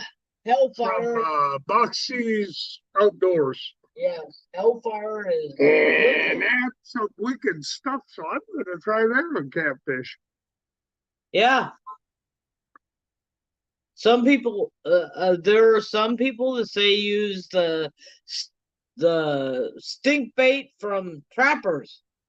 Yeah. So we're gonna try it and see what happens. Oh man. If you're a trapper out there Yeah. and you do crappie fishing, Yeah. if you trap a beaver and you take a slither of the tail, just on the side, just a sliver, don't have to be very long, but a sliver, and throw that out there with a jig, you'll catch crappies. Crappies love them. Unfortunately, here in Texas, it's considered an endangered species, so we can't trap them. Snapping turtles, same way. They're an endangered species, and we can't here in Texas. So we can't go after them. Yeah, snapping turtle that's good eating. Oh, you used to have millions of them there in Iowa. Oh, like Texas don't. Well, I guess. Well, I know why, but We got coming up. Here comes Don R. Hey guys. Okay. I How gotta you doing, Don? pay the parking. Oh, I'm doing all right. How's the shoulder? It's doing good. I got a paddle on my back. I got to charge my batteries. Takes about an hour every other day. Yeah.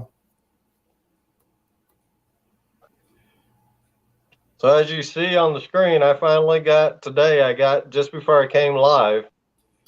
Yes, sir. I've seen that. He contacted me just as I was going. I was setting up to go live, and he hit me up on Messenger because I told him, I said, there's a lot of people. I know there's a couple people that have bought a case, so cases of it. And then that's when he gave me that promo code. But like I told him, I understand because you got CatCon coming up. And I said, I know you guys had a big delivery you guys made. So yeah. But that's good. They came through on their end now. Yeah, that'd be nice for those people going to CatCon to know. Yeah, that's why I said if they give them that promo code, see if they'll use it there. I don't see why they wouldn't. Yeah, they should. But sometimes these events like that, the products are more expensive than they are normally because they got to pay so much for the space to rent to advertise. But Yeah. Don, how you doing tonight? Oh, I'm doing pretty good. Doing better? Doing a little bit better day by day? A little bit. Oh, good. Last night I went to bed at 8 o'clock and I didn't get up until 1 o'clock this afternoon. Well, I Wow. did the same thing, but I didn't go to bed, I think, until 1 o'clock. Yeah, it was 1 o'clock last night when I got off labs. I didn't get up till noon or 1 o'clock. I know you- one thing. I was wore out after that 7 hours being Oh, live. you were killing us, Lance. That's the one thing I hate about Texas. Is What? You got to pay that parking meter every couple hours.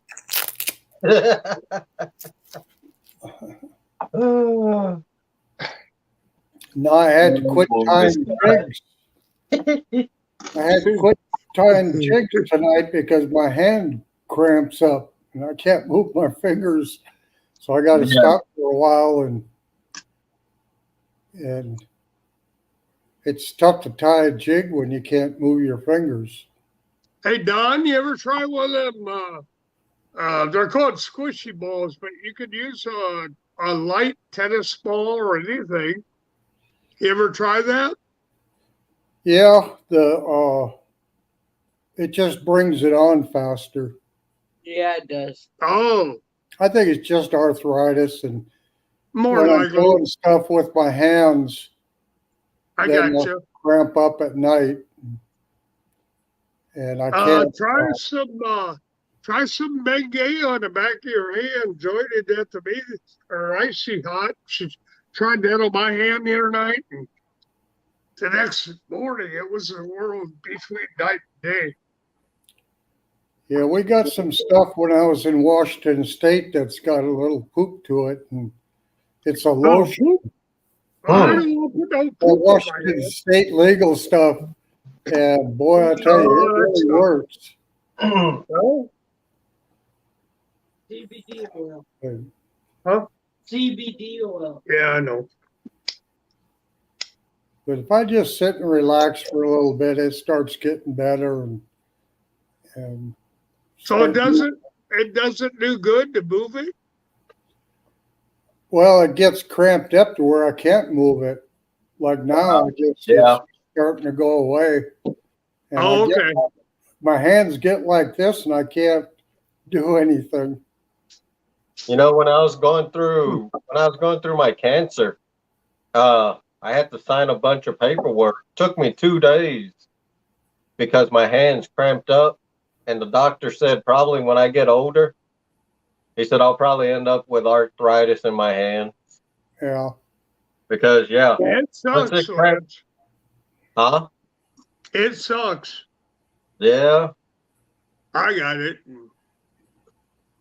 I had to learn to deal with it.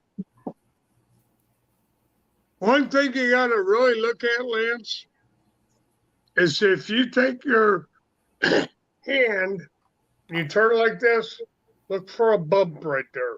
Okay? That's not arthritis, that's a ganglion cyst. And Joy can tell you how to fix it. Yeah. It hurts a little bit, but it works. Joy does it to me all the time. So, Scott, did you see that chat message I left you? what's that, Don? I can't said- read your chat. Joy's reading the chat for me. So, I said, thanks for saying I'm up there. When they were okay. on age, I said, I can still whip you guys. Yes, sir, you can. Age and treachery will overcome youth and skill. Yep. Every time. Mind over matter, Don. Every time. Mind over matter, buddy. I tell my grandkids that they come up and start kind of bumping and pushing and buddy, if I go after you, you're going to be afraid of hurting me, and I'm not going to be afraid of hurting you. So you'll lose. Yeah. Yeah. Yeah, like I've always said, Don, mind over matter. Yeah. If you don't mind, I don't care. Yeah, the first time my son tried it, he had long hair like Lance, and I said, you should never screw with people as long as you got your hair long. And he was doing this karate stuff to me, and I grabbed that ponytail and whipped him around and put him in a sleeper hold and knocked him out. And kind of came to, and it was like, he never ever screwed me You again. can't do that, Grandpa. Uh, Yeah. I know I had an uncle that no matter how hard I tried, it was always, why does he hit so much harder than I do? He'd hit me, and I mean, it would hurt like hell. Yeah. Yeah. And it was because I never would hit him that hard, it was, Yeah, that's what it was. but If you're gonna give a punch, you're gonna get a punch back. It's gonna knock you on the floor. Yeah, when I was younger, I could hold my hand. that's right. When I was younger, I could hold my hand 4 inches, just a little ways away. Where were we at? I could hold my hand like that and knock somebody out of a chair. Buck Williams So I said, had one punch and I'd push him right out of the chair. honey, Buck Williams said, and Don R, the older you get, the less life in prison means. There you go. That's the truth. That is the That's why you truth. don't care. That's what you don't care. You don't care. Yeah, that is funny. Oh man. That is funny, Buck. And it's true. Yeah. It's like, and we got to go someday anyhow. Yeah. That's it. Don R, Lance made me feel really old tonight. He told me his mom was born the same year I was born. He didn't have to tell me that. Well, you're older than And Dermot. she's 3 weeks younger than I am. Where were you born, Lance? Hawaii, Why? Honolulu, Hawaii. Because that was about the time I was going through there. 1980. There you go, Don. That puts Lance at like, 28? No, he's 30 something. I was there. I was there on my way to Guam because I spent about 4 or 5 years in Guam. So Oh, wow. we went I back. was there for a little bit. That's a big rock. Yeah, you were. Yeah, Hawaii. Can't has wait a to put lot a of people prison from on Guam. Guam. Nobody'd ever be able to get away from that thing. Nope. It's one big flat rock. We used to, when we serviced the submarines before I retired, we used to always plan our trip out there to hit the submarines in February. So that was our winter break. And we had to get on them every 6 months. Every submarine in the fleet we have to hit every 6 months. Wow. Oh So boy. when we would hit a lot of them in Hawaii at one time, Yeah. Uh-huh. then 6 months later, you had to go back because they'd be back in again. So we kind of scheduled everything for in February so that we could keep boy. going out in February. So it usually take us a couple of weeks to hit as many as we could before we headed back. Yeah. Love So it. that was on the that was the North Shore. beginning of rainy season then, Don. What was that? That was the beginning of the rainy season then. Well, we never had much rain. I didn't notice it. Really? Hey, Mo, you're even older than I am. Yeah. Oh boy, I didn't know anybody was that old. I thought I was the oldest one in here. No, we used to go up on the Oh, North wow. Shore, and there was a school bus there, and they used to sell shrimp dinners and stuff. And Right. we never missed a chance to hit that bus while we were there. Oh, you bet. Between all of us going twice a year, we had a few restaurants that we'd hit all the time, but we get so much a day per diem, so we'd eat at Subway and not eat at all, and then Yeah, go to the cheap places. every few days we'd hit a real good place to go eat. And There you go. so we'd make out all right. Well, Don, did you make it to the Philippines? I don't know what you meant, Mo. Don't remember me?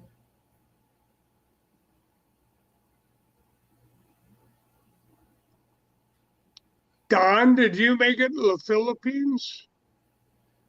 Not very long. Okay. I was there a few weeks. Okay. I didn't care for it much. It was, if I was stationed there, it'd probably been different, but I was just trying to catch a Mac flight through there. And I hear you.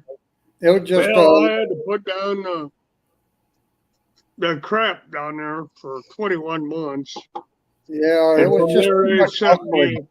they sent me over to other countries. And supposedly we were in peacetime, but I didn't see no peacetime. I was stationed out of the Philippines for 21 months. And then they sent me to wherever. Half the time I didn't even know what country I was in. I just told to do this or do that. All right. Yeah, there was too much hustling. Every time you turn around, somebody's trying to hustle you Mm-hmm. something. And I just wasn't real good at saying no all the time and Oh, I was. tell them to leave me alone. Well, I had to go out there in the streets and deal with it. And then I'm not proud of it. Nobody will ever understand, but I pulled 19 people on that shit river.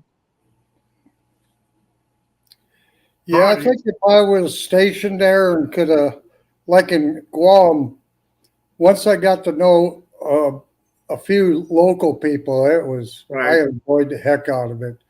Just totally different place than just going through. But Oh, I yeah, would- big I time. would like to live there and meet some of the local people, and I think I really liked it, but I didn't like the areas around the base that I was confined to Yeah, with all the hustling and bustling. And that's what it was.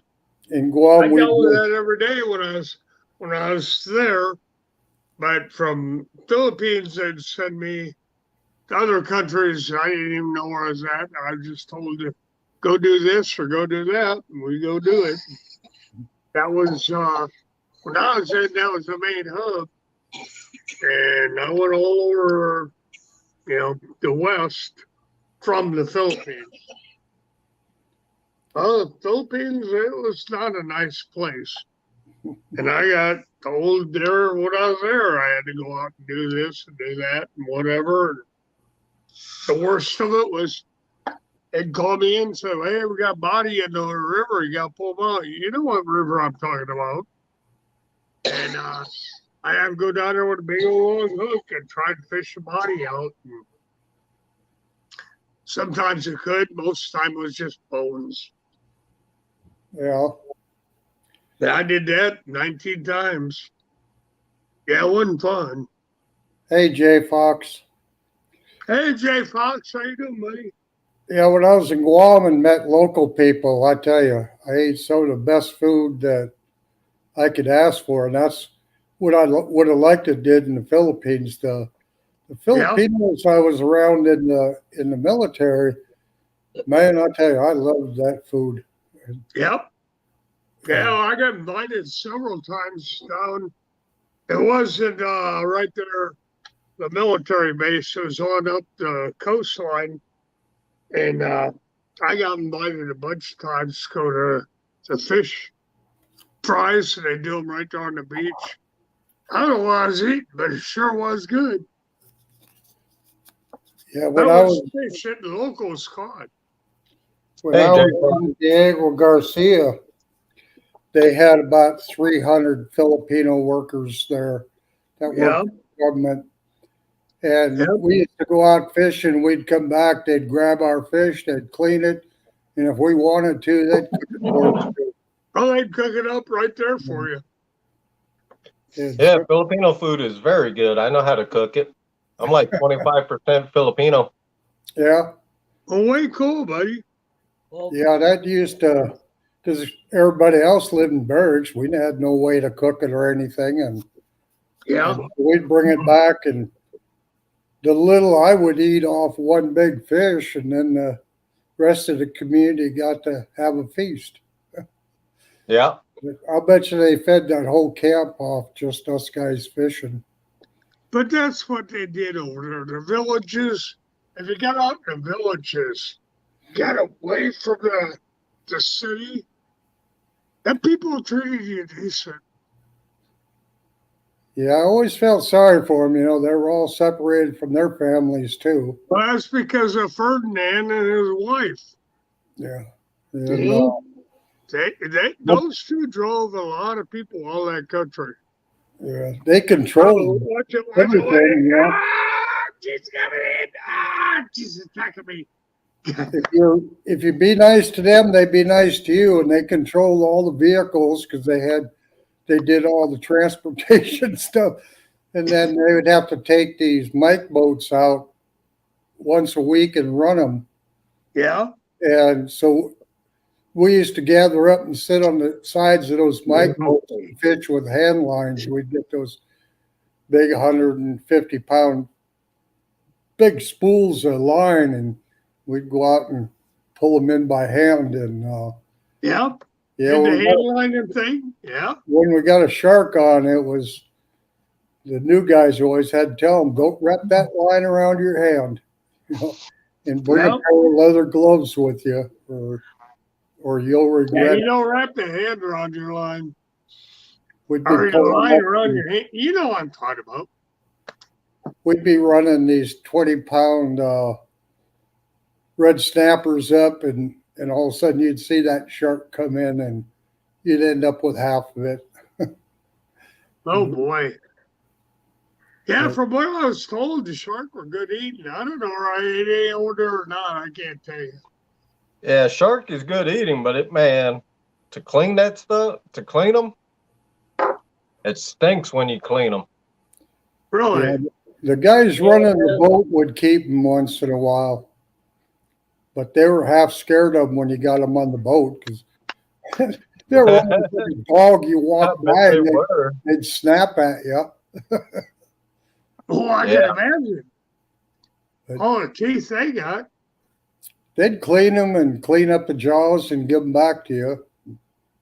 Oh, wow. Yeah. That's cool. On the shark? Pardon? On the shark, Don? Yeah, That's cool. but man, I tell you, I seen some rays out there that were, to me, they looked like they were 8-10 foot across, just huge. But the water was so That's what clear. that one Irwin guy, Steve Irwin, I think his name was. Don't know that. That guy that was on Discovery Channel.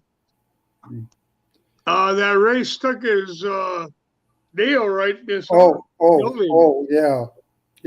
Steve Irwin, is that what his name was? I think. yes. Steve Irwin. Yeah. Yeah, Mm-hmm. that's what took him out. Yeah, that water was so clear that, 50, 75 foot down, it was like driving in 2 foot of water, Oh boy. And the popular thing was to go out night looking for seashells. Yeah. Cones You look for mostly. them one shells, ones you can blow into and make all kinds of noise. The heck's the name of that? Lance, help us. What is it? That conch shell that you blow into and it makes that. Cog shell. Yeah. Yeah, that one. Yep, that's what it is. How many of you have you got any at all, Lance, or not? No, nope. It was probably like me. It was so easy access to all that stuff that I never thought of getting a bunch and collecting them. Oh, Yeah. I seen them. I could see them down the bottom. Oh, I looked down there and like, oh, I can do this. I'll swim down and grab it, and I get 20 feet down. I'm like, oh, forget this. I'll go back up. That's right. Conch, Mo. Cog. Yeah, conch. Yeah, something. I know how to use it. I know what it looks like. Yeah, I know what it looks like. I seen a few of them, but I could never dive that deep. I guess they're supposed to be good eating too, aren't they? I'm not sure. Like I said, I never got one, so I couldn't eat it. Yeah. Dale Garcia was controlled by the Brits, and they had some pretty strict rules on when you come through customs and stuff. But one of them was you were, if you got caught with coconut crab, you were going to get the hammer slammed on you. Oh, really? Man, I want to eat that thing. They were huge on there. You just catch a lot of them stupid sea urchins. I never messed with them. Oh, I tried to catch a bunch of them, and I got a few of them. I'd set them out so they'd die and dry out, and they just rot. That's cool. So I don't want to do it long, but they just rot and they stunk, and it's like, okay, I don't want this thing no more.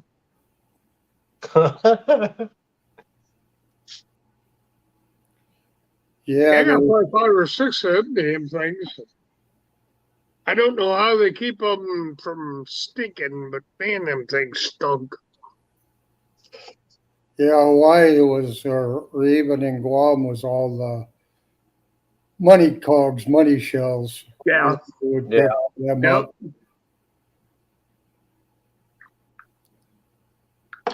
Like You know, in the other Guam, thing in the Philippines, they had these clay pigs, and you couldn't ship them back to the United States because they had some type of bug in them. Huh. I don't know what it was, some flea or something, but if you try to send them through customs, they get shut down and thrown away. Wow. They were clay. Like, that they was looked real like popular clay. for people that collect those type of shells. Yeah. I had a guy I worked with that he had a beautiful collection of shells. Oh, wow. And he Yeah, I did seen so my good at- first live starfish in the Philippines. That was kind of cool. It was only 40 foot down below me, but I could see it. I thought it was cool. In Hawaii, I can't remember what it's called. It's a sea urchin, I guess. I can't remember the name of it, but it's got all the spine. It's real That's spiny. sea urchin. Yeah, the sea urchin. That's good eating. I don't know if I've you've ever heard that. tried it. Not Well, how much do you get on them, around but I the would lens assume over? they taste like a clam Flip or it something. over. Okay. You flip it over, and all on that bottom is soft. You just get a knife and you scrape it out. That's it's really good eating.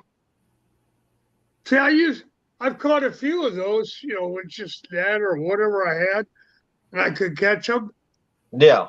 But I just wanted one as the whole thing, with all the tentacles sticking out. And they go, well, all you gotta do is put it up on the bank and let it die and dry out. And Hell, I did that 2-3 times. I'm gonna forget it. Just a waste of time. They still stink. I didn't know how to get into the guts to it. I wanted to gut in it. It's like gutting a porcupine. No thanks. I'm not gonna try that. Yeah, we used to buy all these bot chains when we were in Guam and Dale Garcia, and ended up losing most of them. But now I wish I'd have bought more and put them away. What price of gold is today? Yeah. We were buying like a 1 watt chain for $25. People going to Singapore they'd bring back a whole bunch of them for us. And These came back There from a you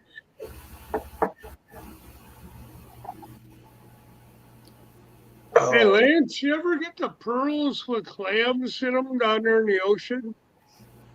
Nope. Okay, that's a freshwater thing. the oysters, Yeah, oysters. Yeah, oysters, some things. yeah.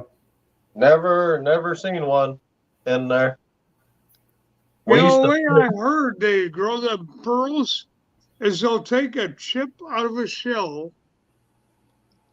when the oyster's still alive, and they'll stick it inside that shell, and that's what grows the pearl.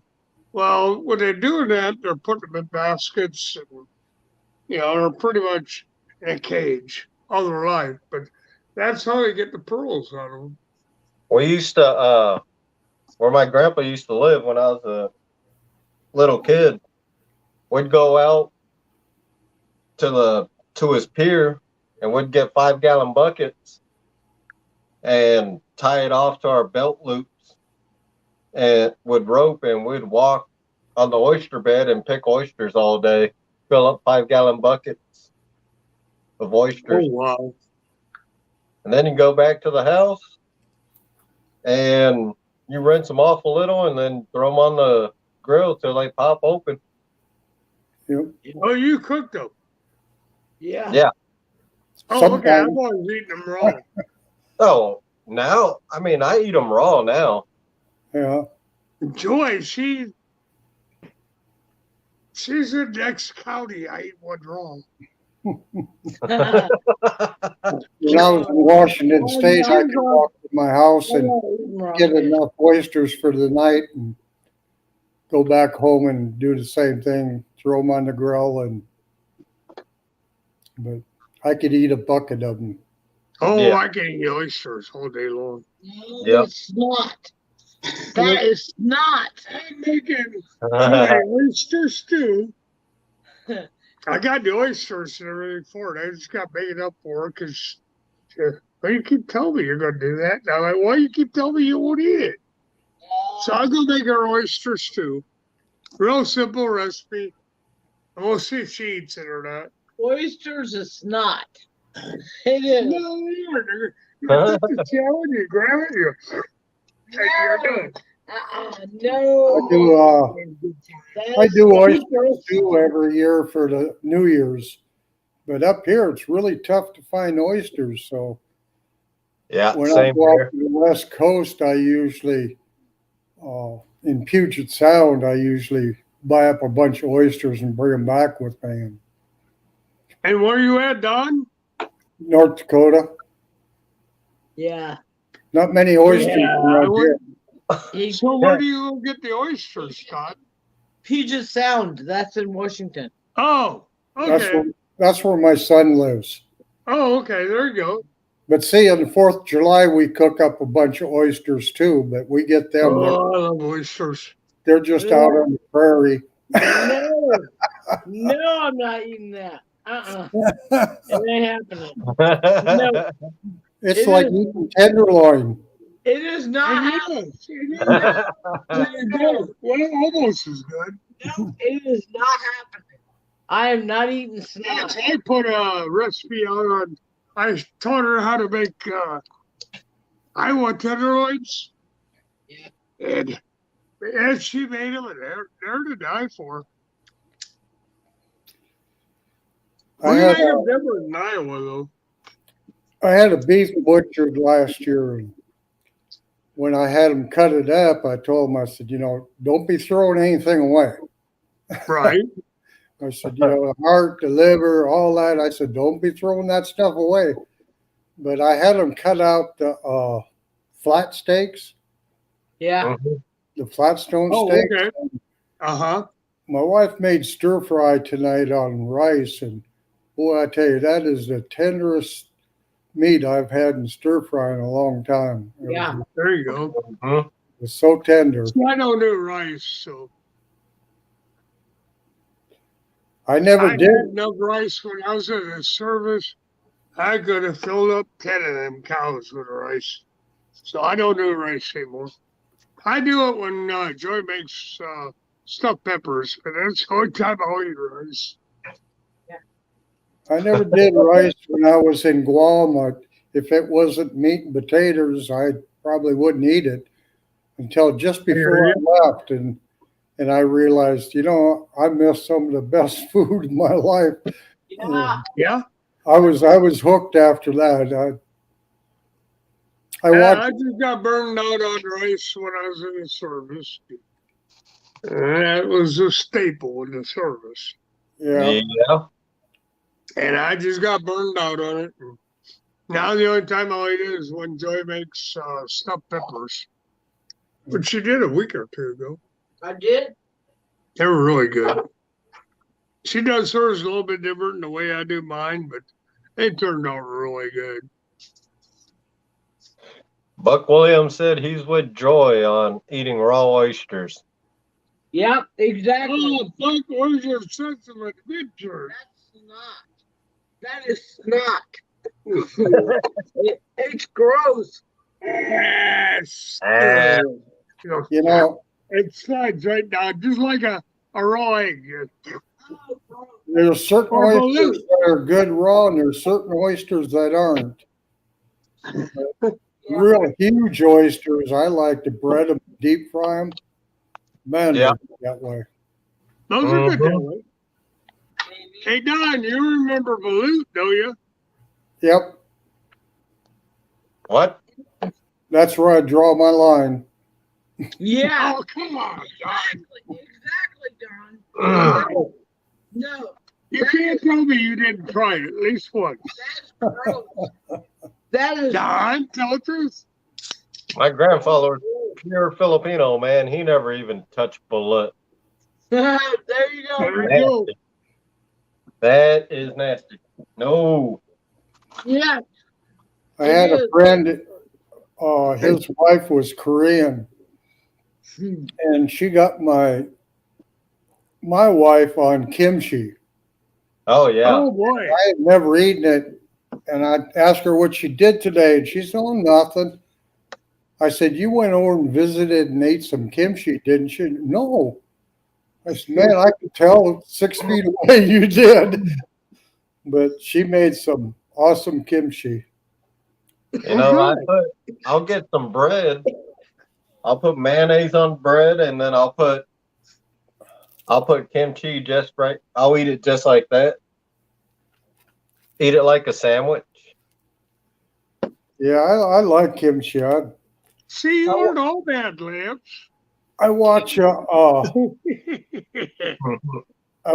cooking show called Flo Lum, and she says she makes all that stuff easy to cook, and she does a lot of, okay, this is the way to do it, the hard way, the old way, but then with the Instapot, look how much faster it is. There you go. She's really good at, if you don't have this will substitute for it, and this and that, and what stuff really doesn't matter. It helps, but if you don't got it in there, it doesn't really matter. Yeah. But yeah, Mo Barrett, that's pancit. The way I make it is with the long rice and carrots, soyu, and shredded chicken. That's good stuff. What Easy is to make it? too. What is it, Lance? It's called Punset. It's got Fun Yeah. fish. No fun set. Fun set. Yeah.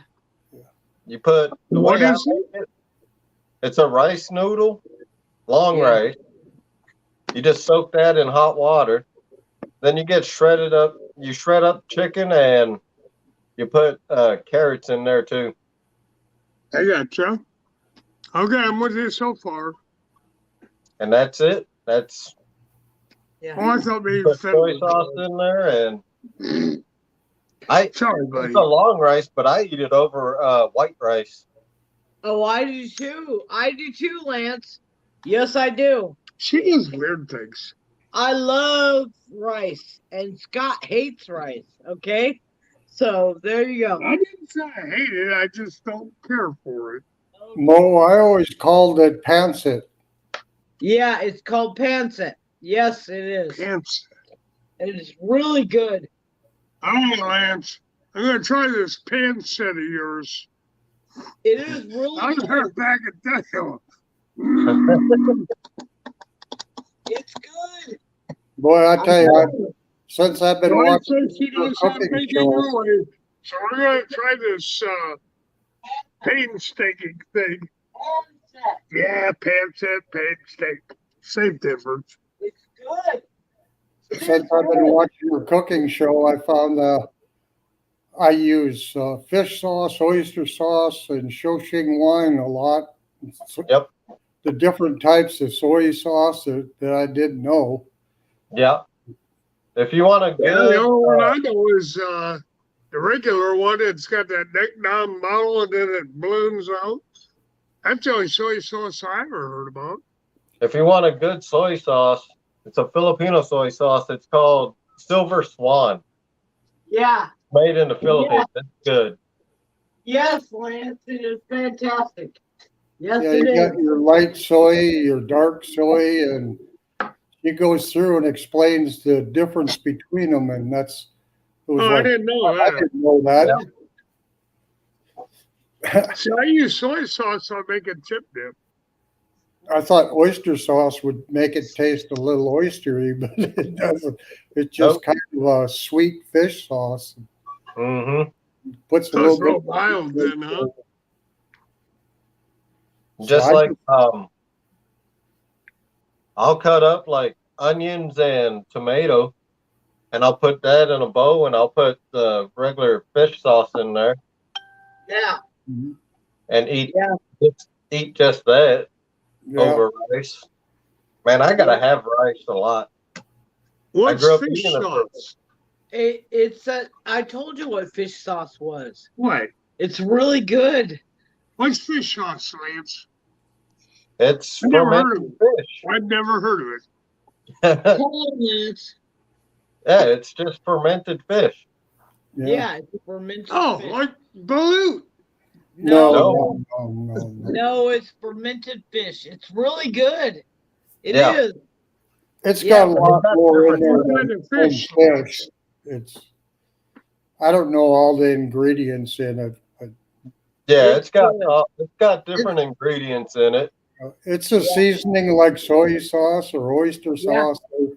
Yep. Yes. Seasonings you don't use much, Okay. but it goes a long way. Mm-hmm. Well, you ain't picking up these fish off the bank and calling them fermented, are you? I'm trying No. to teach him, Lance. I'm trying to teach him what fish sauce is. I'm trying to teach him how to eat something different. But he's like, I don't know if I like that. It's good. Fish sauce is good. Yeah. Yes, it is. So you ferment your own fish, Lance, or what?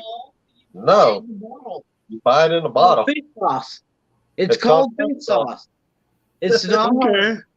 It's Alright. good. Real dark Like and Donald soapy. Bacon. You got oyster sauce. Yeah, Okay. I can deal with the oysters. it's just good. different. Yeah. It But I is. think it has soy and stuff in it. It's a dark liquid Yep. flavoring. Okay. Yep.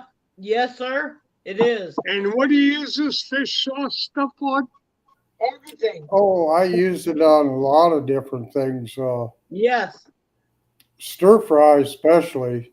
Yeah. If I I know want it's stir fry, so I can't speak out on that. What else you use it on, Don? I use it to season hamburger and whatever I'm making a hamburger. Okay, I could maybe deal with that. Yeah. I use it for marinade if I'm marinating something. Yes. Oh, okay. Yes. And It's really So it's good. not full of bones and scales and stuff. no, it's No. just a Oh, okay. liquid seasoning. Okay. It's really Yeah. good. Fish sauce is good. I'm trying to teach him that, but he's not learning. So I'm not yet, so I don't know. Because you're like, I don't think I'll eat that. You're right, Valerie. What else? Yep. Carp. That's something Eddie showed you is for bait. Yeah, It's there's- not fermented carp. Okay, it's good. It is good. All That's right. one thing I learned about using it is to quit seasoning my meat with salt and stuff first. Because Yep. Yeah. all that stuff has a lot of salt in it. Yes. Figure out Sir. why it was coming out so salty. I wouldn't put much in. Valerie said fish sauce See, is we don't use salt. honey. Valerie said fish sauce is a liquid that comes off the salt cured fish. Yes, ma'am, Yep. it is. Well, It you is- got salty fish. well, if you use fish sauce, you don't add salt. You don't Okay. put very much in there. It's really good. It is good. We don't use salt to cook with. Yeah. But we have salt That's where you use the light after soy we cook it. sauce. Then if you want to add salt, you put salt in it. That's the Yeah. whole point of fish sauce. If you put fish sauce in something, you don't have to put salt in it. Yeah, because salt magnifies itself when you're cooking it. Yeah, that's It's like why what I you do. use light soy sauce. There's hardly Yes. any or no salt in there. Mm-hmm. Yeah, exactly. Okay. Yes, sir. Okay, I'm learning here, guys. Thank you. See, when Valerie. I do my green chilies, I make green chili. I don't use any salt. Everything is like garlic, and the pork has probably got some salt in it. But as Yeah, far as putting salt in there, if I don't have onions, which really sucks, then I'll use onion powder. But I don't use any salt. But if somebody wants salt Thanks, in the Valerie. green chili, then you put it on there afterwards. Because I will. There's the tomatoes and whatever, they carry their own salt. I don't use salt in anything. I don't salt anything anymore until the very end when I taste it before it's done. Yep. And if I think Yeah. it needs a little bit, I put it in then.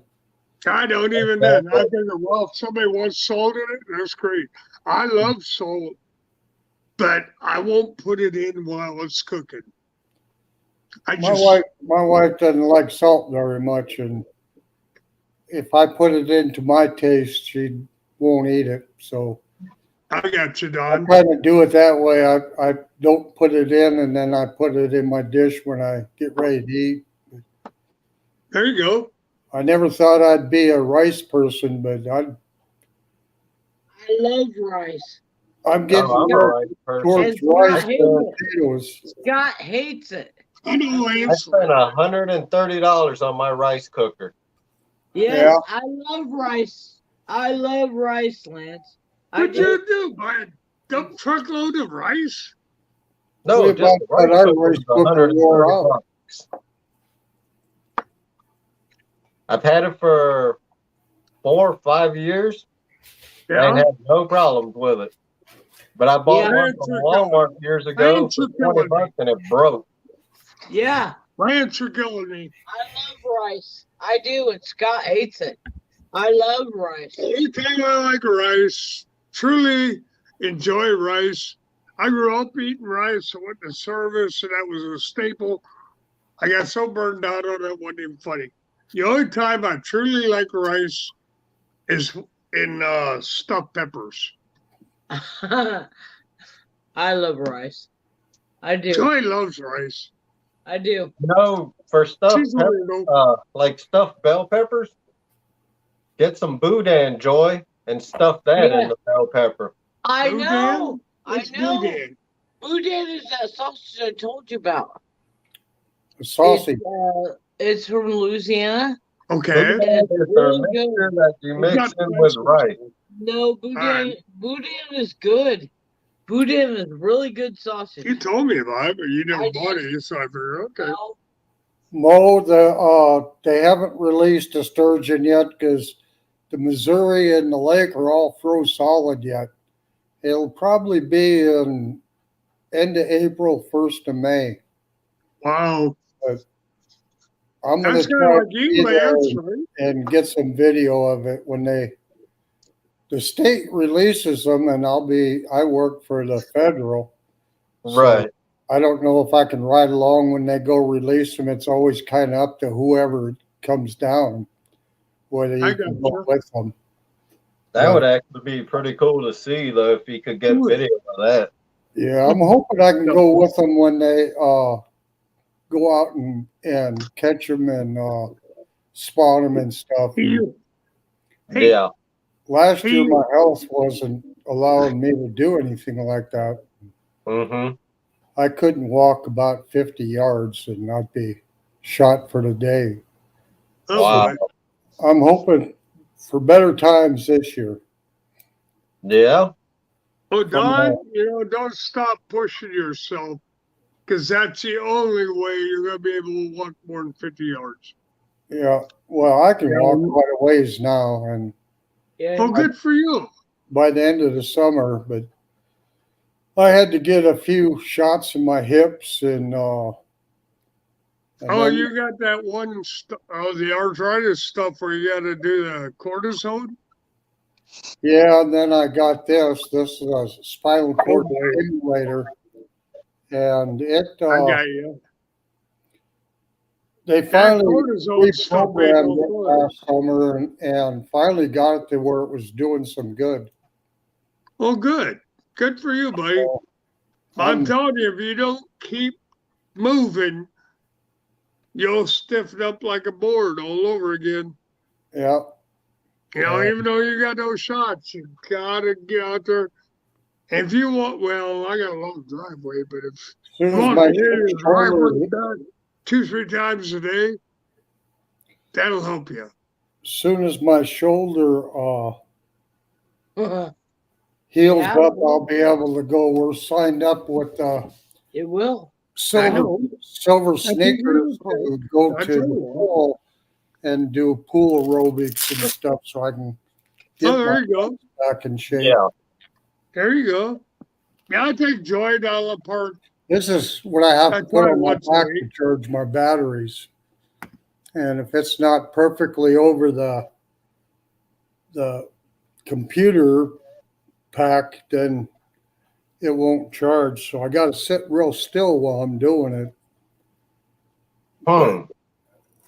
So That's for an hour every other day, I got to sit still. And 351 Say says 351. this is the first time I've been able to use this arm to reach back there to get it because it's I Wow. can do your on sausage. that side. So and rice.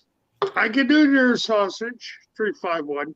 He said deer sausage and rice is really good. It is. Yeah, just take Yeah. care of that shoulder, Don. So I'd you like can- I'd like to try some of that Baudet. I looked on how it was made, Yeah. and I was going to make some, but It's all boudin is the seasoning you put with the rice mixture. Yes. potatoes. Boudin is really good. Mm. It is. You make it in. Yeah, it you I- sounded really good to me. Boudin is really good. All right, Dan or Lance, I'm going to try it. I Yeah. the never best got- one I like if you can find it online. Well, we have Oh, a, we can buy it in the store here. we have a meat market here I can buy it right here in the meat market. that sells So. boudin. Oh And yeah, I that's right. keep You telling- guys are in. You guys are And in I Texas. keep telling him he needs to get some boudin. Okay, I'm going to try your boudin thing, Lance. Sorry to hate you or love you. Heck, right now you It's good. I'll try it, Lance. Only because it's you. It is good. Last year, my daughter had a big 4th I of quit my July teeth on it, but gathering I'll try it. of about 40 people, and I took and made a big batch of crawfish etouffee, and the evening I had meal, that. the evening is meal, good. people kind of picked at it a little bit, and the next day, before a quarter of the people were through the line, it was empty. You know what, Yep. Don? But it You was a know lot what, of work. Don? Yeah. You know what, Let's Don? just say it's a lot of work. Don, I finally got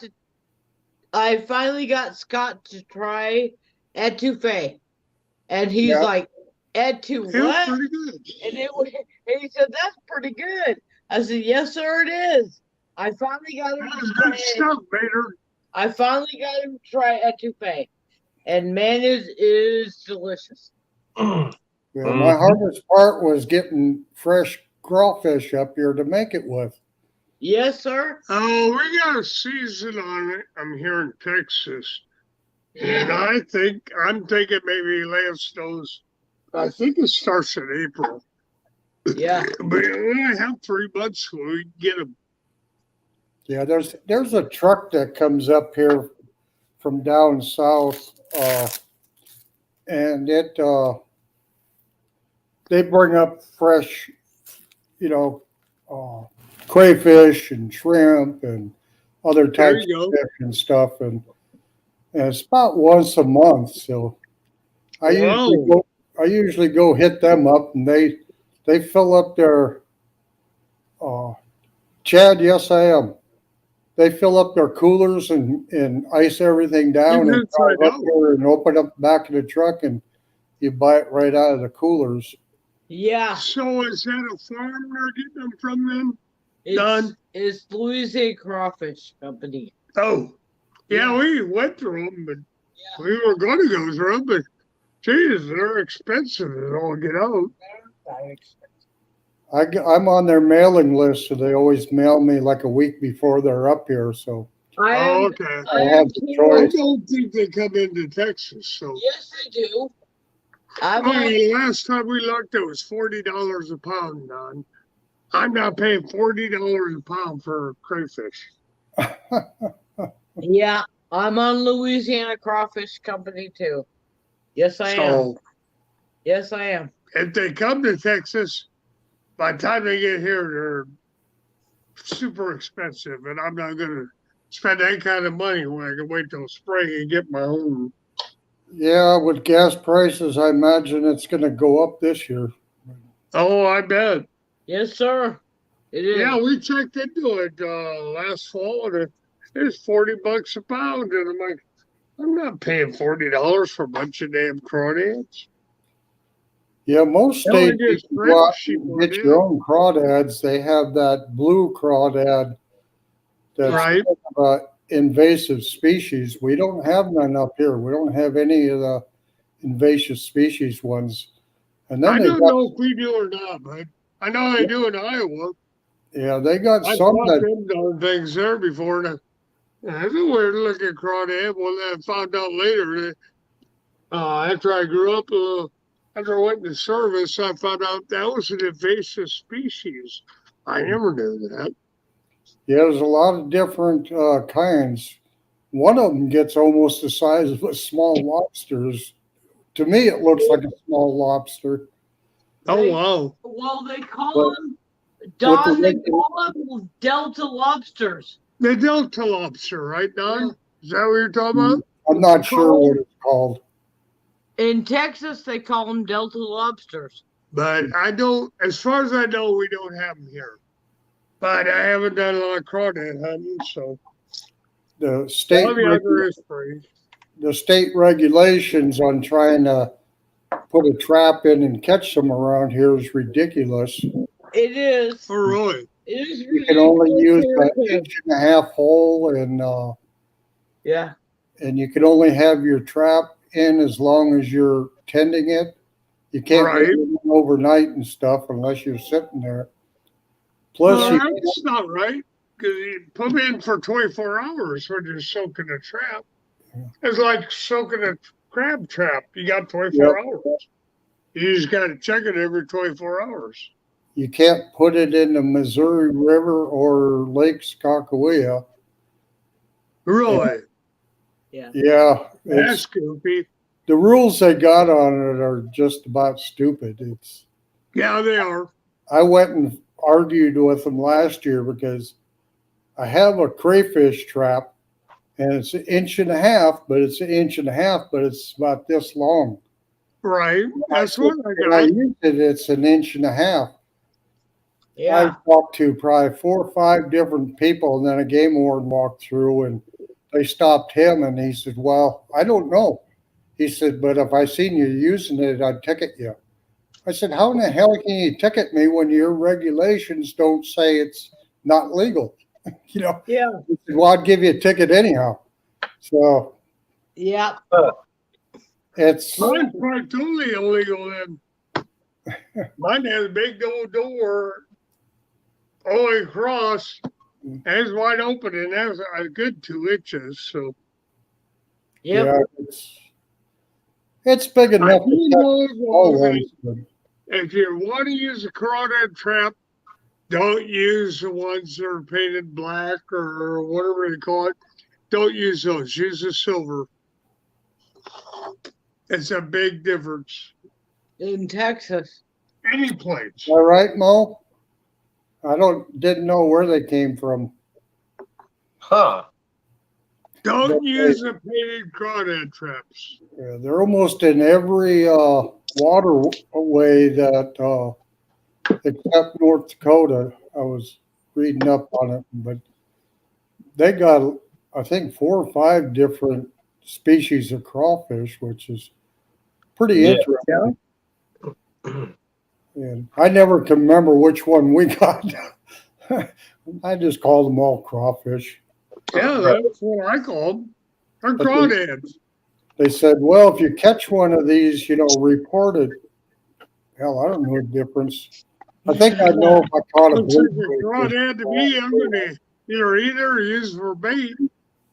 Well, my goal is to get enough of them that I can use them for bait. There you go. Yeah. I do know the blue crawdads are bigger. Yep. And I've only gotten maybe 1 or 2 of those, maybe 3. But they are usually quite a bit bigger. They're about 6 inches long. Well, we haven't tried here. Yeah, It's our an big ones are invasive probably species. 4 inches. No, we haven't tried here. What's For the- that, bud? I didn't hear you. I'm sorry, Don. I said ours is only about 4 inches long for the For the bigger. blue ones or regular ones? No, our regular crayfish. Yeah, that's what I've always caught. But every once in a while, catch one of them blue things. I didn't know they were invasive species. But yeah, I want to catch them for smallmouth bass and catfish. Catfish or crappies, yes, sir. Yeah. They're real good for crappies. What you do is, for the catfish, you cut their claws off and hook it through their tail. Don't hook it through the head. A catfish will bite that tail before it'll go after the head. And if you're going after All right, crappies, Valerie. Have a good night. Thanks for coming in. Good night, Valerie. I hope your Valerie. headache gets better. on the crappies, you cut the tail off and you segment it. You take little segments of it. And that's your best crappie bait you can find any place. If you want to eat them, you don't want to do that. But My brother-in-law, he was working artificial crawfish, and he said they don't work. no, I said, how was it hooked? I said, was it hooked so when you pull it, it goes head first? He said, yeah. I said, well, that's your mistake because the crawfish don't go forward, it goes backwards. yeah, Exactly. well, fish that use explode, he'll go backwards. I used to use the jig with the crawdad, and I'd put them on where the head was out. Because when you pull that jig, reel that jig, it's going backward. Yep, they go backwards. They crawl That's when they forward, kill our they bait, shoot too. backwards. Yep. That's when they're in their defense mode. And fish are going to hit them when they're in their defense mode. I used to catch some nice bass with crawdad, plastic crawdad, and on a jig. Oh, really? I don't fish much for bass, but we got a real heck of a good smallmouth bass fishery up here. But nobody really fishes for them.